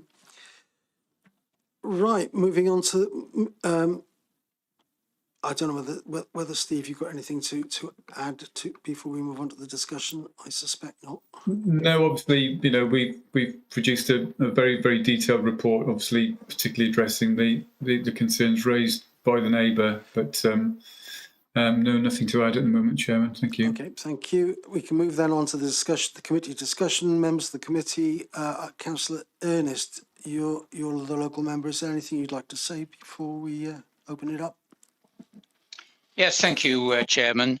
I visited this site several weeks ago because of concern expressed by the neighbour at number 29 about what they consider to be the overbearing size of the extension work that is proposed. They make the point that the council is failing to follow its own supplementary guidance in terms of residential and householder development. You will see from the bullet points in the report that the application has a substantial impact on the amenities and outlook of the neighbouring property. The SPG does not appear to have been followed, and there are issues with the Rights of Light Act. The officers have made particular reference to a small side window, which is one of the sole sources of light to the principal living room of the adjacent property. And they are very concerned that if the application would go ahead as proposed, that they would lose a lot of light to their one and only living room, on which they rely for light coming from the south, from the sunny side, if you like. And they're also concerned, Chairman, that the side elevation of the proposed development is not set back 0.75 from the boundary. That's the sort of standard we look at as a minimum, and it doesn't appear to meet that. The front elevation is 0.30 relative to adjacent properties. Again, the building lines of properties in Robinswood Crescent are remarkably similar. The development was built, as mentioned earlier, several decades ago, but all of the developers have stuck to the building lines, and it's felt that this new development will break that rule. It's failed to take into account the principle of good neighbours, which we as a council value. Good neighbours do two properties side by side coexist without causing potential problems. I won't say causing problems, potential problems between neighbours. And that's the principle of good neighbours. It's an excessive footprint, Mr. Chairman, in the eyes of the adjacent owners. And firstly, there's an overshadowing, or finally, an overshadowing of the adjacent property by blocking out sunlight. And that's a very serious matter, I think, Mr. Chairman. We should not allow any development to proceed that takes away sunlight and existing daylight as well, if you like, from adjacent property. So with those points in mind, Mr. Chairman, I am proposing to object to this application, unless, of course, it might be that the applicant might wish to modify their plans in the light of many of the concerns that have been raised. Thank you, Chairman. Thank you, Councillor Ernest. Steve, you want to come back on that? Yeah, I'd just like to come back to the points raised by Mr. Ernest. So just starting off on the neighbouring impacts. I mean, the report does go into neighbouring impacts at some depth. In fact, there's 4 pages 176 to 179 cover neighbouring impacts. Just in relation to the 2 windows which Councillor Ernest has made reference to the impact on. So just so the members are aware, if we could get the photos up of the 2 windows, please. These are high-level windows, and they're obscurely glazed. I don't know whether you can zoom in on the presentation. I don't think we can, but if we can maybe go to the last photo, which it's the same. It's the same sized window. So these windows are effectively on the side elevation. And these serve a living room, which is obviously a habitable room, and obviously they are existing windows. We can't get around that fact. But as the officer has seen, this room is served by a principal window on the front elevation, which is being highlighted. And in addition to that, glazing to the rear, albeit the rear windows provide entrance into the conservatory. So these 2 windows, which are actually also obscure glazed, whilst they do provide light, officers consider these as being secondary windows. Obviously, the main light being from the front and the rear into this living room. And to some degree, with this, there is a reliance on light coming over the applicant's property. Obviously, that's where the right to light issue is arguably irrelevant, but as we say in page 176 of the report, whilst we do look at impacts on light and overshadowing, the actual right to light, which is obviously defined as an easement and gives the landowner a right to receive light through that defined aperture, is not a planning matter. That's, as we said before, that's just, again, a bit like the Party Wall Act. That's a separate legislation that the adjoining occupier, number 29, would need to bring that effect, if you want to call it that, against the occupiers or the developers of the application property. Again, we've absolutely followed our guidance and policy in relation to how we assess impacts on loss of light. I mean, reference has been made to the 45-degree rule, which is not a rule which we use. I mean, obviously, the architect has indicated the 45-degree rule on those plans in front of you, but nevertheless, it's not a figure that we use, albeit some authorities do use it. We don't use it. Nevertheless, officers have assessed this in great detail, including the officer has actually been inside the neighbour's living room to observe those windows and how much light is being received through those existing windows. So the application has been supported by a lighting study, which was submitted by the applicant. Obviously, that's more in relation to the kind of the right to light argument, and whilst that is it's a document that we've considered. We have to follow the SPG and what the SPG says in terms of impacts on light and overbearing, and generally in relation to the forward depth and the rear depth of the extension. Usually, extensions that are side to side have an acceptable impact. Yes, it is relatively close to the boundary, but nevertheless. Again, because of proximity of those 2 obscure glazed high-level windows, we're of the view that the impact on those windows, which, we're not disputing the findings of the lighting study, but they nevertheless show that it will be impacted upon. But from our point of view, our test is whether it would significantly impact on the residential amenity of that room. And having regard to the windows to the front and the rear, we feel that wouldn't be significantly impacted upon. Just touching on the kind of the street scene issues that Councillor Ernest has raised in relation to the policies that require certain setbacks and set in. Obviously, that's guidance, and in many instances we do absolutely follow that with semi-detached dwellings, particularly. And with detached dwellings, it's equally important that we seek to retain the spaciousness between the properties which characterise that form of development. But nevertheless, because of the quite limited forward projection, officers feel that the resulting gap between the extension and the side of number 29 is enough in this instance to still retain that spaciousness of the between properties. If we could just have a look at the street scene photo again, so the members can perhaps see that a little bit clearer. So I think they're towards the bottom. There we go. There. So I mean, it certainly will. You know, it will be up to the boundary and it will close the gap. But you know, as we've said, we feel that there will be enough of a gap.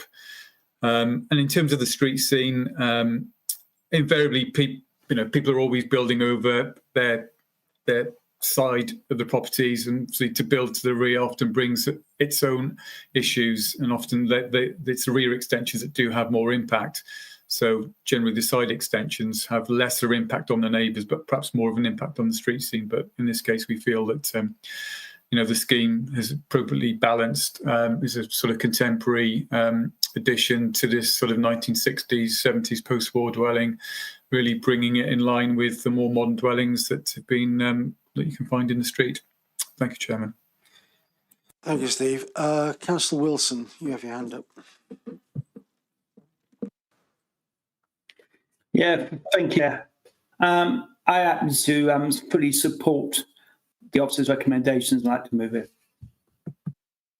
Thank you for that. We have a second. Councillor Payne, I take it that's a second. Yeah, that's a second, Chair. Thank you, Helen.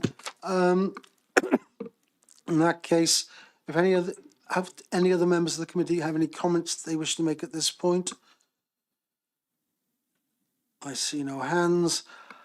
Councillor Ernest has indicated his opposition to this. Therefore, we will go to the vote as per.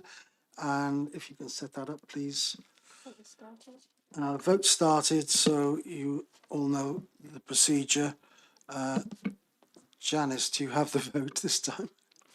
Councillor Charles won't have it, Chair, so we'll have to take it verbally. That's okay. We'll take your vote verbally, Councillor Charles, okay, just to confirm.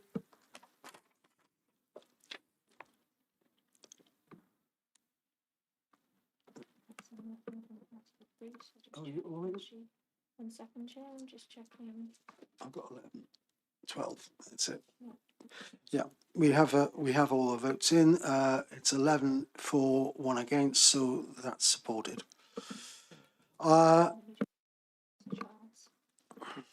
Just checking on Councillor Charles's vote. She's no longer in the meeting.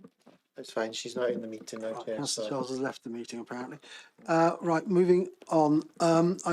I propose that we have a 5-minute comfort break now, as we're quite well through the agenda. We have 2 more items. Bear with me, Chair. Councillor Williams has placed a hand up. Oh, is he? Yeah, sorry, Chair. Appreciate the break, but just to say that I'm reading the application, recognising the applicant is the same as the previous one. I declared an interest. I better declare an interest, which I'll do when we come back. But I'll leave the meeting. Okay, thank you. Thank you, Eddie. Yeah, we'll have a 5-minute comfort break anyway. So all back at 5:02. That's 7 minutes.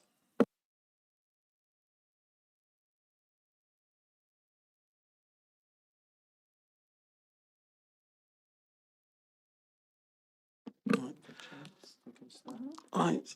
Thank you all. Hopefully everybody's back. Everybody's still seems to be online. Councillor Williams, you said, Eddie, you said you need to declare on this, you think? Yeah, just this application. I've got a family member who works for the applicant, so therefore I've got a personal interest, and therefore I've no dispensation to speak and vote, so I'll be leaving the meeting now.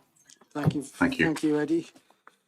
Right, so moving on then, 2025/0035/full Morlands Farmland Writ Major. And I think this is Rob again. Yeah, it's Rob. It is me again. Yeah. Okay, cover slides, lovely, thank you. This is a proposal for the extension of an existing cow heifer accommodation building, erection of a new heifer accommodation building, and construction of a slurry lagoon at Morlands Farm, an established yard and buildings which is located approximately 1.2 kilometres west of Llantuit Major and to the south of the B4265 Wick Road, from which the site is accessed. Next slide, please. This is just an aerial photograph of the site, just showing the site and its context with neighbouring fields. Next slide, please.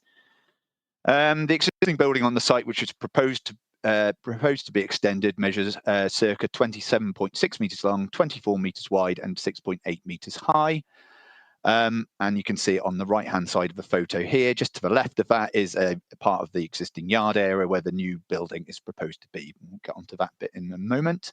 The proposed extension referred to in the application as proposed building A would be circa 55.1 metres long and 24.4 metres wide and 6.8 metres high to match the existing building.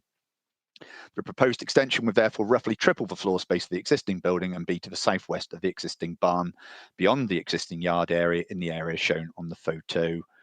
I think it was, sorry, there should be a photo. I think it might be on the next one, is it? On the yeah, so it was the photo before, sorry.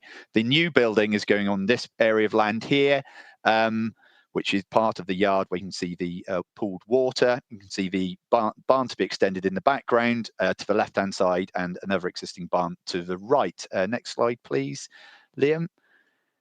Sorry, next slide again. So that's the rear of the existing building. Okay, so this is the proposed new building, which will be roughly the same length and width as the extended building at circa 82.5 metres long and 24.4 metres wide.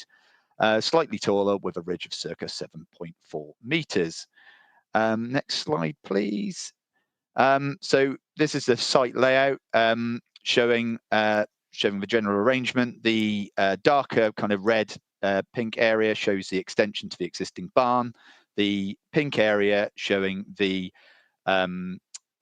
proposed barn, and beneath that again is the covered slurry lagoon, which I'll come on to next.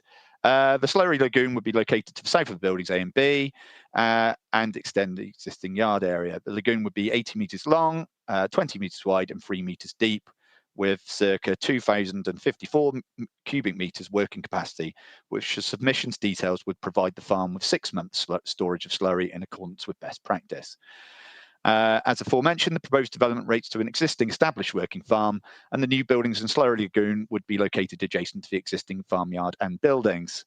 The supporting statement outlines that the proposal would enable the applicant, suggested as being one of the largest dairy and arable farms in Wales, principally based at Pancross Farm, which we discussed just now, to consolidate their heifer rearing operations at fewer owned sites.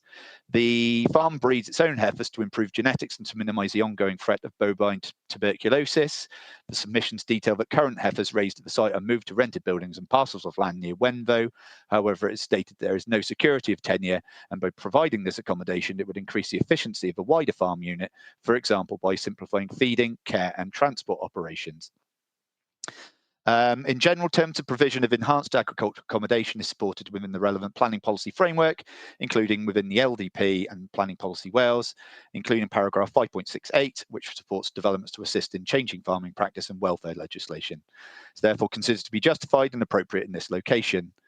The proposals would relate to the extension of an existing established yard, and whilst it would extend into adjacent agricultural land, the extent of this is considered to be limited and no reasonable alternative is available at this location.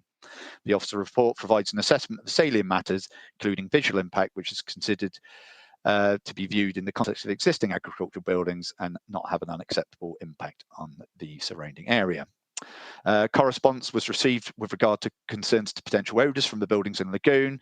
However, following confirmation from the applicant, the lagoon would be constructed in accordance with recognised best practice, would have an impermeable cover, which would assist in mitigating any such issues, and the building and lagoon would be at least 450 metres to the nearest residential dwelling, excluding anything on the site itself.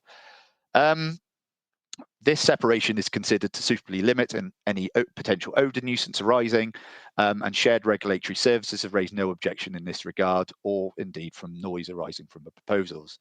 Furthermore, Natural Resources Wales have been consulted and satisfied the details provided with the application suggest that the proposal would provide sufficient slurry storage to not lead to pollution impacts on water resource. In summary, noting all of the above and the other matters covered in the report, it's considered that proposals will represent a suitably located form of development that would assist in meeting the needs of an established rural enterprise, and as such, officers recommend approval of planning permission. Thank you very much. Thank you very much.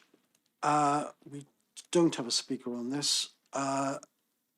Do we have any members of the committee who wish to comment? This is fairly straightforward. Councillor Perry. Yeah, who'd want to be a farmer in the modern world? I just have one question, and it's sort of similar to that at Pancross, and that's about the artificial lighting and the potential impact. Because once these are built, we have no control over what internal lighting they put in there, and there is large potential for spill of lighting. And that then will suddenly get complaints, but then nothing can be done. And there'll probably be floodlighting in the yard, which is all reasonable, but it's probably going to be quite a cold light, as in daylight light, which can disturb the local ecosystems. And there's potential then for public complaint in the future. So I'm just wondering what control there is in lighting. Obviously, it's not the same operation as at Pancross, but how do we prevent future problems with lighting from this development? And that's really my only sort of question on this. Rob, do you want to respond to that? There's no condition proposed to restrict lighting at this particular premises, noting that the separation from neighbouring properties in this instance. In terms of lighting itself, obviously there would be an operational requirement for some form of lighting. I'm not aware if it's a particularly sensitive location in terms of nuisance and what have you. So that's why no controls on lighting have been suggested, only that it really depends on what the operational requirement of the particular unit would be. There's obviously an existing yard there, and there's no existing controls on the lighting itself at the yard. So that's why it's not being suggested to be controlled in this instance. If I could just come back, you see, I'm not really concerned about residential amenity, the neighbours. I'm more concerned about our statutory duty in terms of biodiversity and the negative impact that artificial lighting has on bats, on insects, moths, birds, and wildlife. And I don't think as a council we're taking the nature emergency seriously at all. I think we've ignored it, and it's not here, as you just said, it's not here. And there should have been part of this report talking about the nature emergency. And it's great to put in our official documents, nature emergency, but in the detail, it's not there. And I think we're misleading the public when we say there's a nature emergency, and we really should go to full council and say there's no nature emergency, because we're not applying this, we're not thinking about it in our decision making at all. I think everyone's going to vote in favour of it, but someone has to sort of start thinking about nature. So I think we need to have a vote. I will probably vote against, and it's unfair on the farmer, because this should have been raised before this came this far, and we should have worked in partnership with the farmer. And we could be leading in this, not coming to a planning meeting to make a decision and having not considered artificial lighting and the effect on our ecosystems when we've got a nature emergency we've called. Thank you, Councillor Perry. I mean, to note, we often do consider the environment in terms of lighting and the nature of the lighting. I recall that we did so in a recent application near Llantwit. It is a consideration that maybe we should be looking at for future applications and should be included in reports, and I'd ask officers to bear that in mind. Councillor Wilson, you have your hand up. I'd like to move officers' recommendations. Thank you, Councillor Wilson, and that's seconded. Thank you, Nick. Councillor Hodges. Councillor Payne also has a hand up to second, I believe. Right, Councillor Perry has indicated that he will be voting against. Therefore, once again, we need to go to a vote. So if you can prepare Yeah, we're just setting it It's up. all set up. It's voting is started.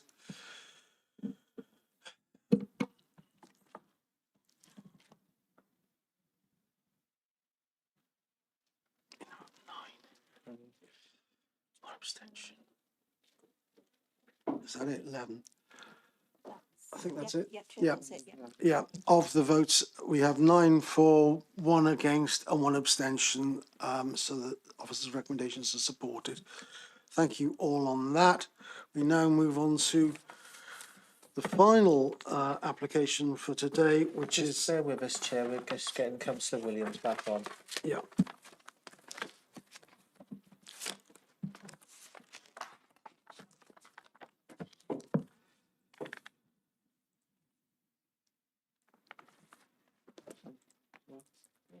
Is he back? He's on his way. We're just waiting for Councillor Williams to rejoin. Back in the All right, meeting, Chair. Thank you very much, Eddie. Yeah, we can see and hear you. Moving on then to 2025/00238 full 8 Paget Road, Barry, and I think Ian Robinson, you're taking us through that. Thank you, Chair. Yes, this is planning application 2025/00238 FUL, which relates to 8 and 9 Paget Road, Barry Island. The application proposes amendments to the development previously approved in 2023 by application 221185 FUL. The application is in part retrospective, principally in respect of balconies on the front elevation of the building. The application has been called into planning committee by Councillor Perks. The previous consent related to conversion of the upper floors of the building to create 6 residential units, that being 5 over and above the pre-existing single unit at that time. This application proposes various amendments, including a different form of staircase on the side of the building and a change to the balconies on the front. The consented scheme included smaller balconies situated in between the series of vertical pillars. However, the application seeks to retain the balconies as constructed. These are wider structures which stretch across the pillars at each level. By way of background, the prospective amendment to the approved scheme came to light in August last year in the course of dealing with an application to discharge conditions on the previous consent, at which time it was noted that the front elevations indicated wider balconies. The officer did express concerns regarding the likely acceptability of those balconies, but the application has been submitted in this form to retain them as built. Members may have noted that the application states that this amendment is due to the structural composition of the front elevation of the building, which means the smaller balconies could not be adequately supported. The officer's concerns, which include an objection from the heritage officer, are set out in some detail in the report, but in summary relate to harm caused to the character of the building and consequently the conservation area. While the host building is not listed or identified in isolation as a positive building in the conservation area appraisal and management plan, it nevertheless refers to the building's classically inspired facade, which stands out from the remainder of the Crescent. And as referred to in the report, the 2016 CADU study goes into some further detail on the architectural merits of the building. The key requirement here, as set out in legislation, is to pay special attention to the desirability of preserving or enhancing the character of the conservation area. So this is a relatively high bar for developments in conservation areas, and officers are of the view that this development, which dilutes and erodes the qualities of the building, does not pass this test, and is therefore contrary to the identified policies in the LDP. The reuse and refurbishment of the building is clearly welcomed. Officers recognise that there are areas where there have been clear improvements to the building and its condition, and it is absolutely not without positives. However, achieving that conversion and achieving those improvements has not fundamentally required balconies of this form. As noted in the report, outdoor amenity can be adequately met by provision to the rear, and the approved balconies would supplement that if they could be properly constructed and supported. So in summary, there's a single proposed reason for refusal, which relates to the impact on the character of the building, but I fully recognise this is a matter of judgment. There's no absolute black and white test about an individual design. It's about appraisal of an individual proposal in its context and whether it's harmful or not. So members are invited to consider this key issue and consider if they feel the development does adequately preserve and enhance the conservation area, or if it causes harm to the conservation area. Thanks, Chair. Thank you. Ian, we have two speakers on this. First being Mr. Oshin John, who is the speaking as the agent. Mr. John, I can't see you there, you're behind the chair. As per, you have 3 minutes. Thank you, Chair. Once you start speaking. Good evening, members. Thank you for the opportunity to address you today. Given it's more important to hear from the applicant and developer, I'll keep my planning issue speech brief. The officer's report outlines that the sole unacceptable element of the otherwise excellent scheme are that the front balconies, as constructed, have unacceptably harmed the character of the building. They consider these balconies to be sufficiently harmful to warrant refusal.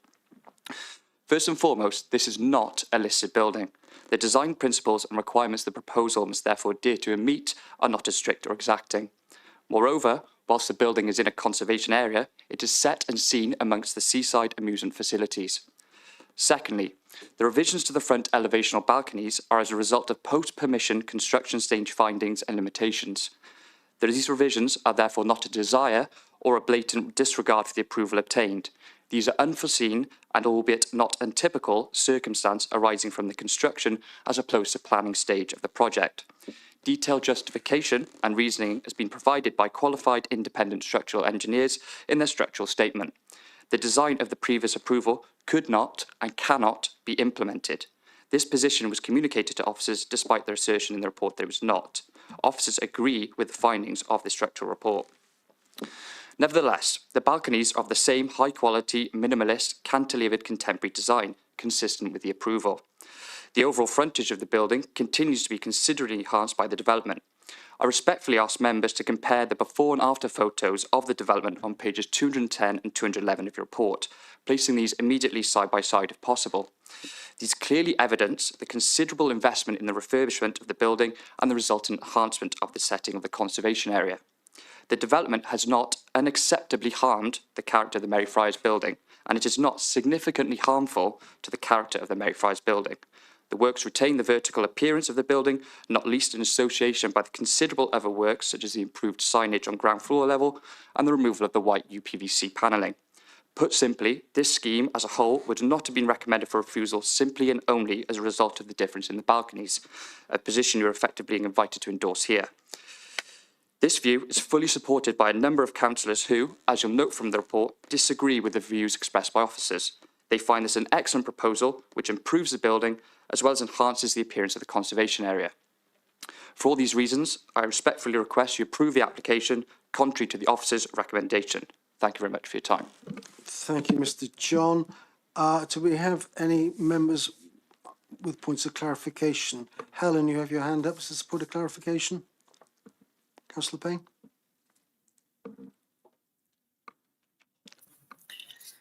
So I was just looking at the balcony height. So I was concerned about balcony safety is one of the things I'm concerned about.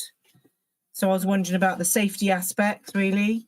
So are there any measures in place in terms of balcony safety?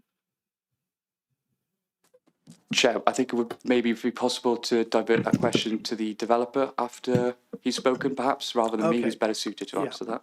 We'll hold that question in mind and ask, because we do another speaker who is the developer. Are there any other points of clarification for Mr. John? I see no hands. In that case, we'll move on to Mr. Nicholas Gannon-Johns, who is the developer. When you're ready, Mr. Gannon-Johns. Chair and members of the committee, thank you for giving me the chance to speak today. My name is Nicholas Gannon-Johns, founder of Oakwater Interiors and Oakwater Luxury Lifestyle Living Elysium Limited, the developers of Elysium. Oakwater was born in 2015 with support from the Vale Bursary. Since then, we've proudly worked alongside the Vale of Glamorgan Council to champion and invest in Barry, creating high-quality homes like the award-winning schemes on Channels View, Buttrells Road. I'm a Barry man, and the transformation of the former Mary Friars building into Elysium is very much a labour of love for my hometown. When construction began, our structural engineer discovered the original fixing method would jeopardise the building's integrity. Following professional advice and building controls instructions, we installed the balconies in a structurally sound way. Elysium is more than bricks and mortar. It's the culmination of everything I've built since the bursary in 2015. To make Elysium happen, I've sold precious items: a car, bike, boat, remortgaged 2 of my homes, and put all of my savings into reviving this derelict and occupied building. If the committee refuses this variation, the apartments become unmortgageable. That means repossession of my home, collapse of the development, and bankruptcy of a business that the Vale helped nurture for 11 years at a time when construction jobs are already very fragile. Local tradespeople, suppliers and employees will be directly affected by this decision. What message does that sound to future investors? The following engineers' guidance and working alongside building control still leaves you vulnerable. Conversely, approving this change preserves jobs and protects a local firm that's always given back to the community. It upholds safety and fairness. It rewards someone who took a huge personal risk to breathe life back into a landmark building, a site that's been an eyesore for decades. The community and media have already celebrated this transformation. One councillor has even called this committee because she believes the current refusal is unjust. Elysium is an example of what happens when a local developer invests in a neglected building in a key part of Barry. Please, I ask you to consider the consequences of refusal, not just for me, but for our town.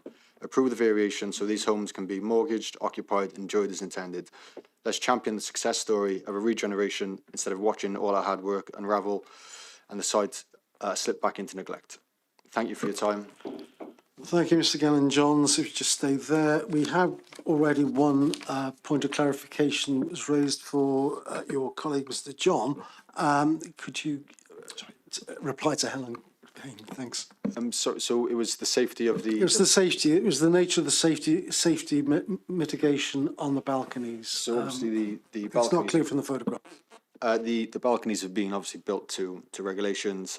There's dividers at 1800, which separate, they're not in as yet, that separate each apartment. So there'll be an 1800 privacy screen that divides each unit. Thank you very much for that. Do we have any other members with points of clarification for Mr. Gannon-Johns? I see none. In that case... Oh, sorry, Councillor Hodges.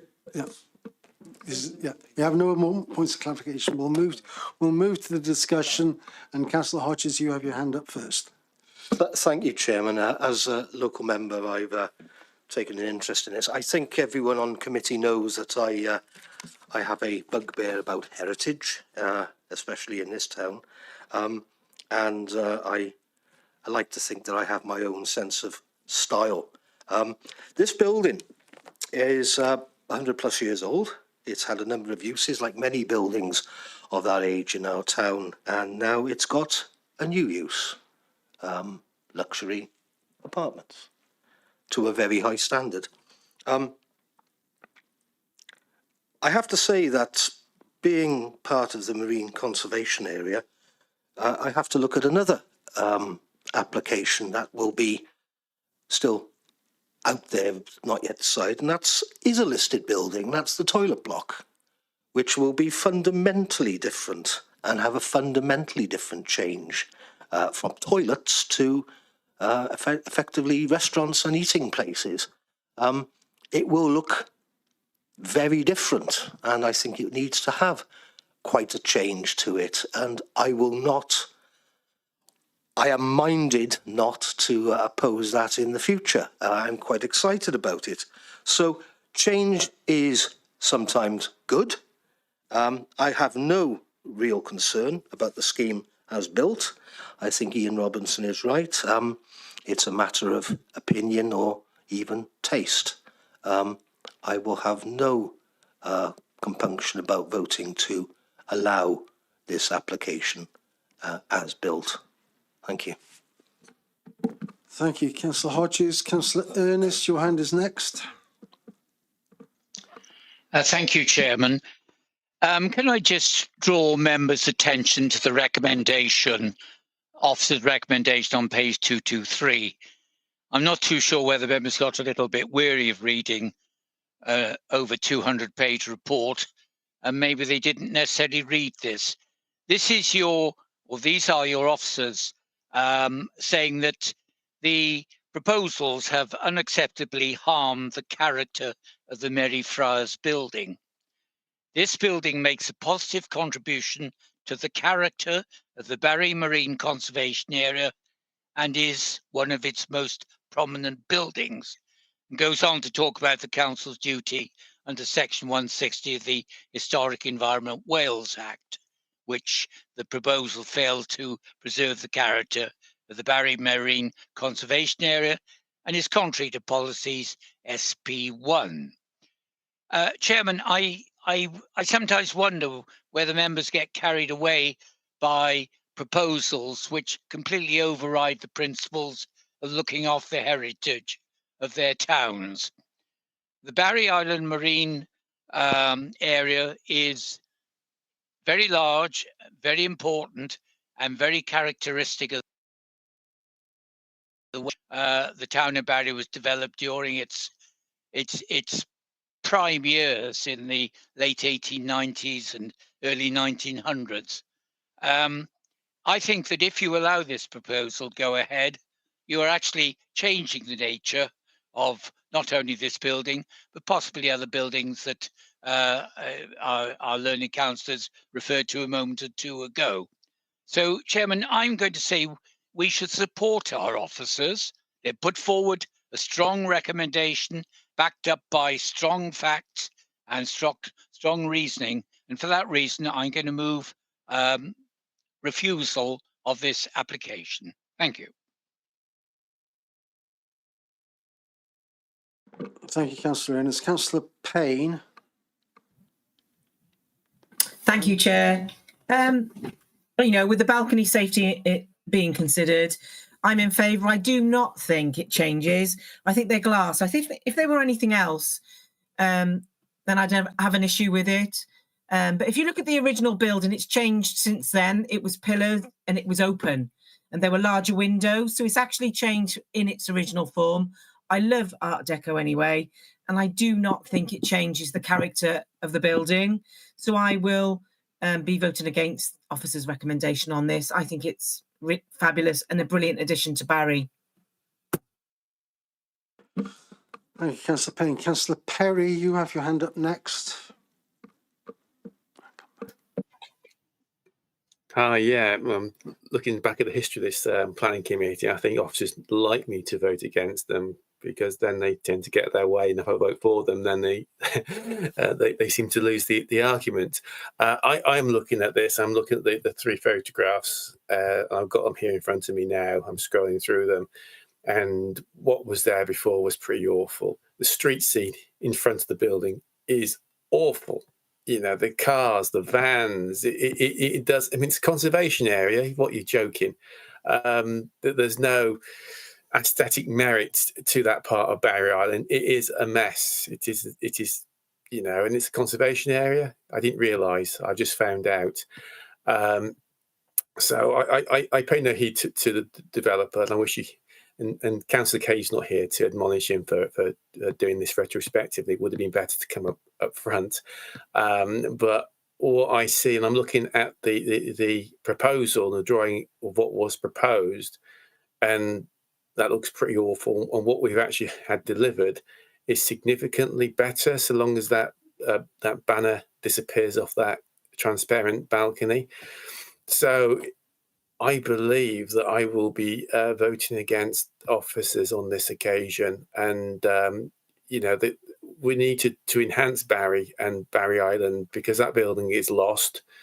Some people might like it, some people might not. It's old. It's subjective whether you like it, and I think that the area in front needs to be cleaned up so you can see that ground floor and those new shop fronts that have been put in there, which are compared to how it was in the old photograph with the big Caesar's Palace, which really detracted from it, and then the white PVC, which was awful. When you look at the very old photograph, it wasn't there. It wasn't white PVC. I think what we've got now is much more in keeping, but the balconies do serve a purpose as long as we don't get noise complaints from the residents from the arcades below. That's the problem with mixed use. So I think that's all I've got to say, and I do hope that we look at the area in front of this and try and enhance it. It's never been a perfect area, but it needs to look better than it looks in these photographs. And thank you to the people who are investing in Barry Island and making it look better. And there will always be compromise. There will always be subjective arguments. But I think in this case, well done and thank you. Thank you, Councillor Perry. Councillor Wilson, you have your hand up. Yeah, thank you very much. And interesting debate so far.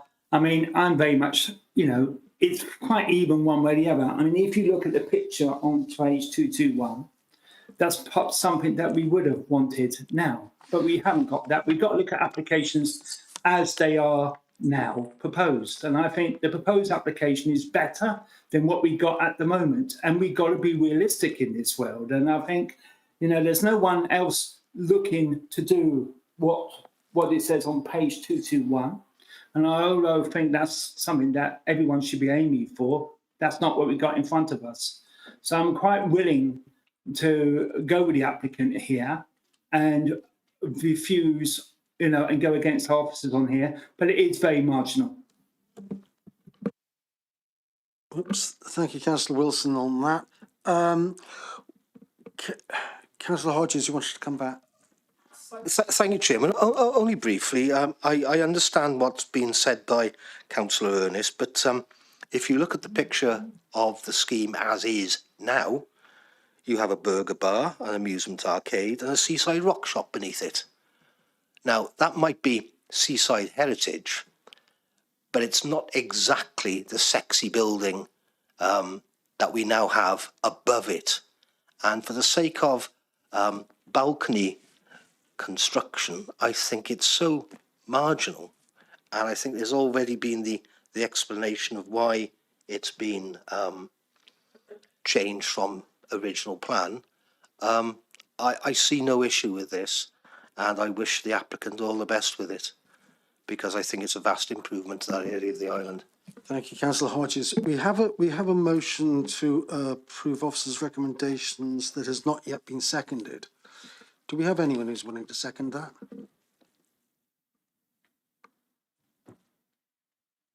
Apparently not. Councillor Perry. If there's no second to go with officers, I'm happy to propose that we go against officer recommendations. Thank you very much. Is that seconded? Second. That's seconded by Councillor Hodges. So we do have dissent. So Councillor Williams. Just as we did previously when we went against officers' recommendations, can I just confirm that what we're actually proposing this time is move approval of application rather than... Yeah, we're moving approval of the application, but then the matter will have to be deferred, I think, to the next committee where we will... Yeah, I would advocate, even though I wouldn't imagine the schedule of conditions would be overly complex on this, I think it still makes sense to follow our procedure and refer it back and come back with conditions next time. Yeah, that's fine. So in that case, we will go to the vote. We are voting against or for officers' recommendations. If you are against officers' recommendations and therefore for the development, you press against or the blue. If you're for officers' recommendations, you press yes. Is that right? Yeah. Just clarifying the wording with you, Chair. So the recommendation is. Just to be clear, sorry, I think Councillor Perry's motion was to vote against officers' recommendation. So my understanding would be that a vote of yes, green, would be supporting Councillor Perry's motion to go against the development. That's how we've done it before. Okay, yeah, okay. I'm happy to go along with that. So if we are supporting Councillor Perry's motion, seconded by Councillor Hodges, to support the development, we are voting green or yes. If we're no, Chair. What? No, Chair. No. So just to clarify, we're going to vote in for the application. Yeah. Can we have clarification? My understanding is what Ian Robinson said that if we're voting for, we're actually voting against the officer's recommendations? Correct, because you're voting for the motion. Councillor Perry's motion was to go against officer's recommendation, so a vote of yes to support that motion. I'm not trying to overcomplicate things. I'm just trying to be consistent with how we've done it in the past. Yeah. James, you've got your hand up. Perhaps you can throw some light on this.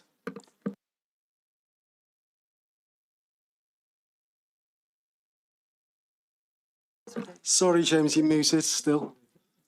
We can't hear you, James. Still can't hear you, James.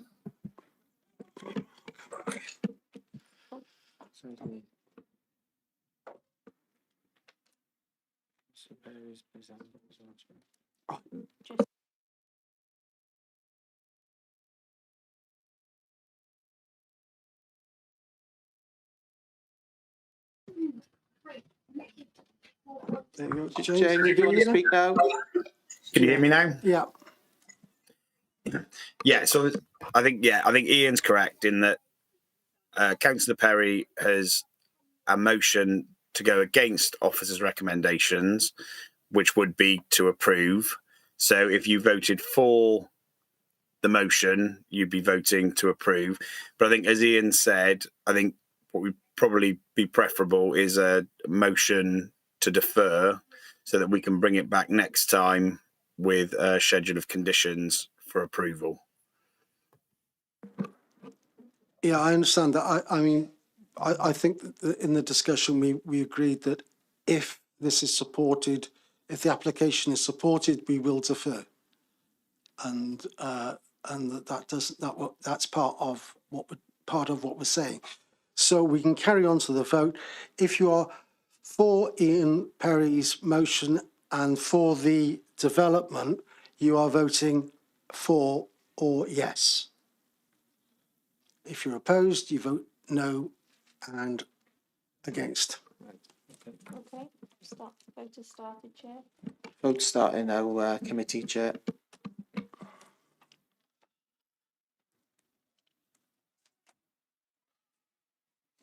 That's all 12 votes are in record time. We have 11 for, 1 against. So the application is supported and we will defer now for a report at the next meeting. Thank you very much. Thank you all for your forbearance this afternoon. It's been a long meeting and I've got to rush back to Penarth. So have a good weekend. Bye-bye.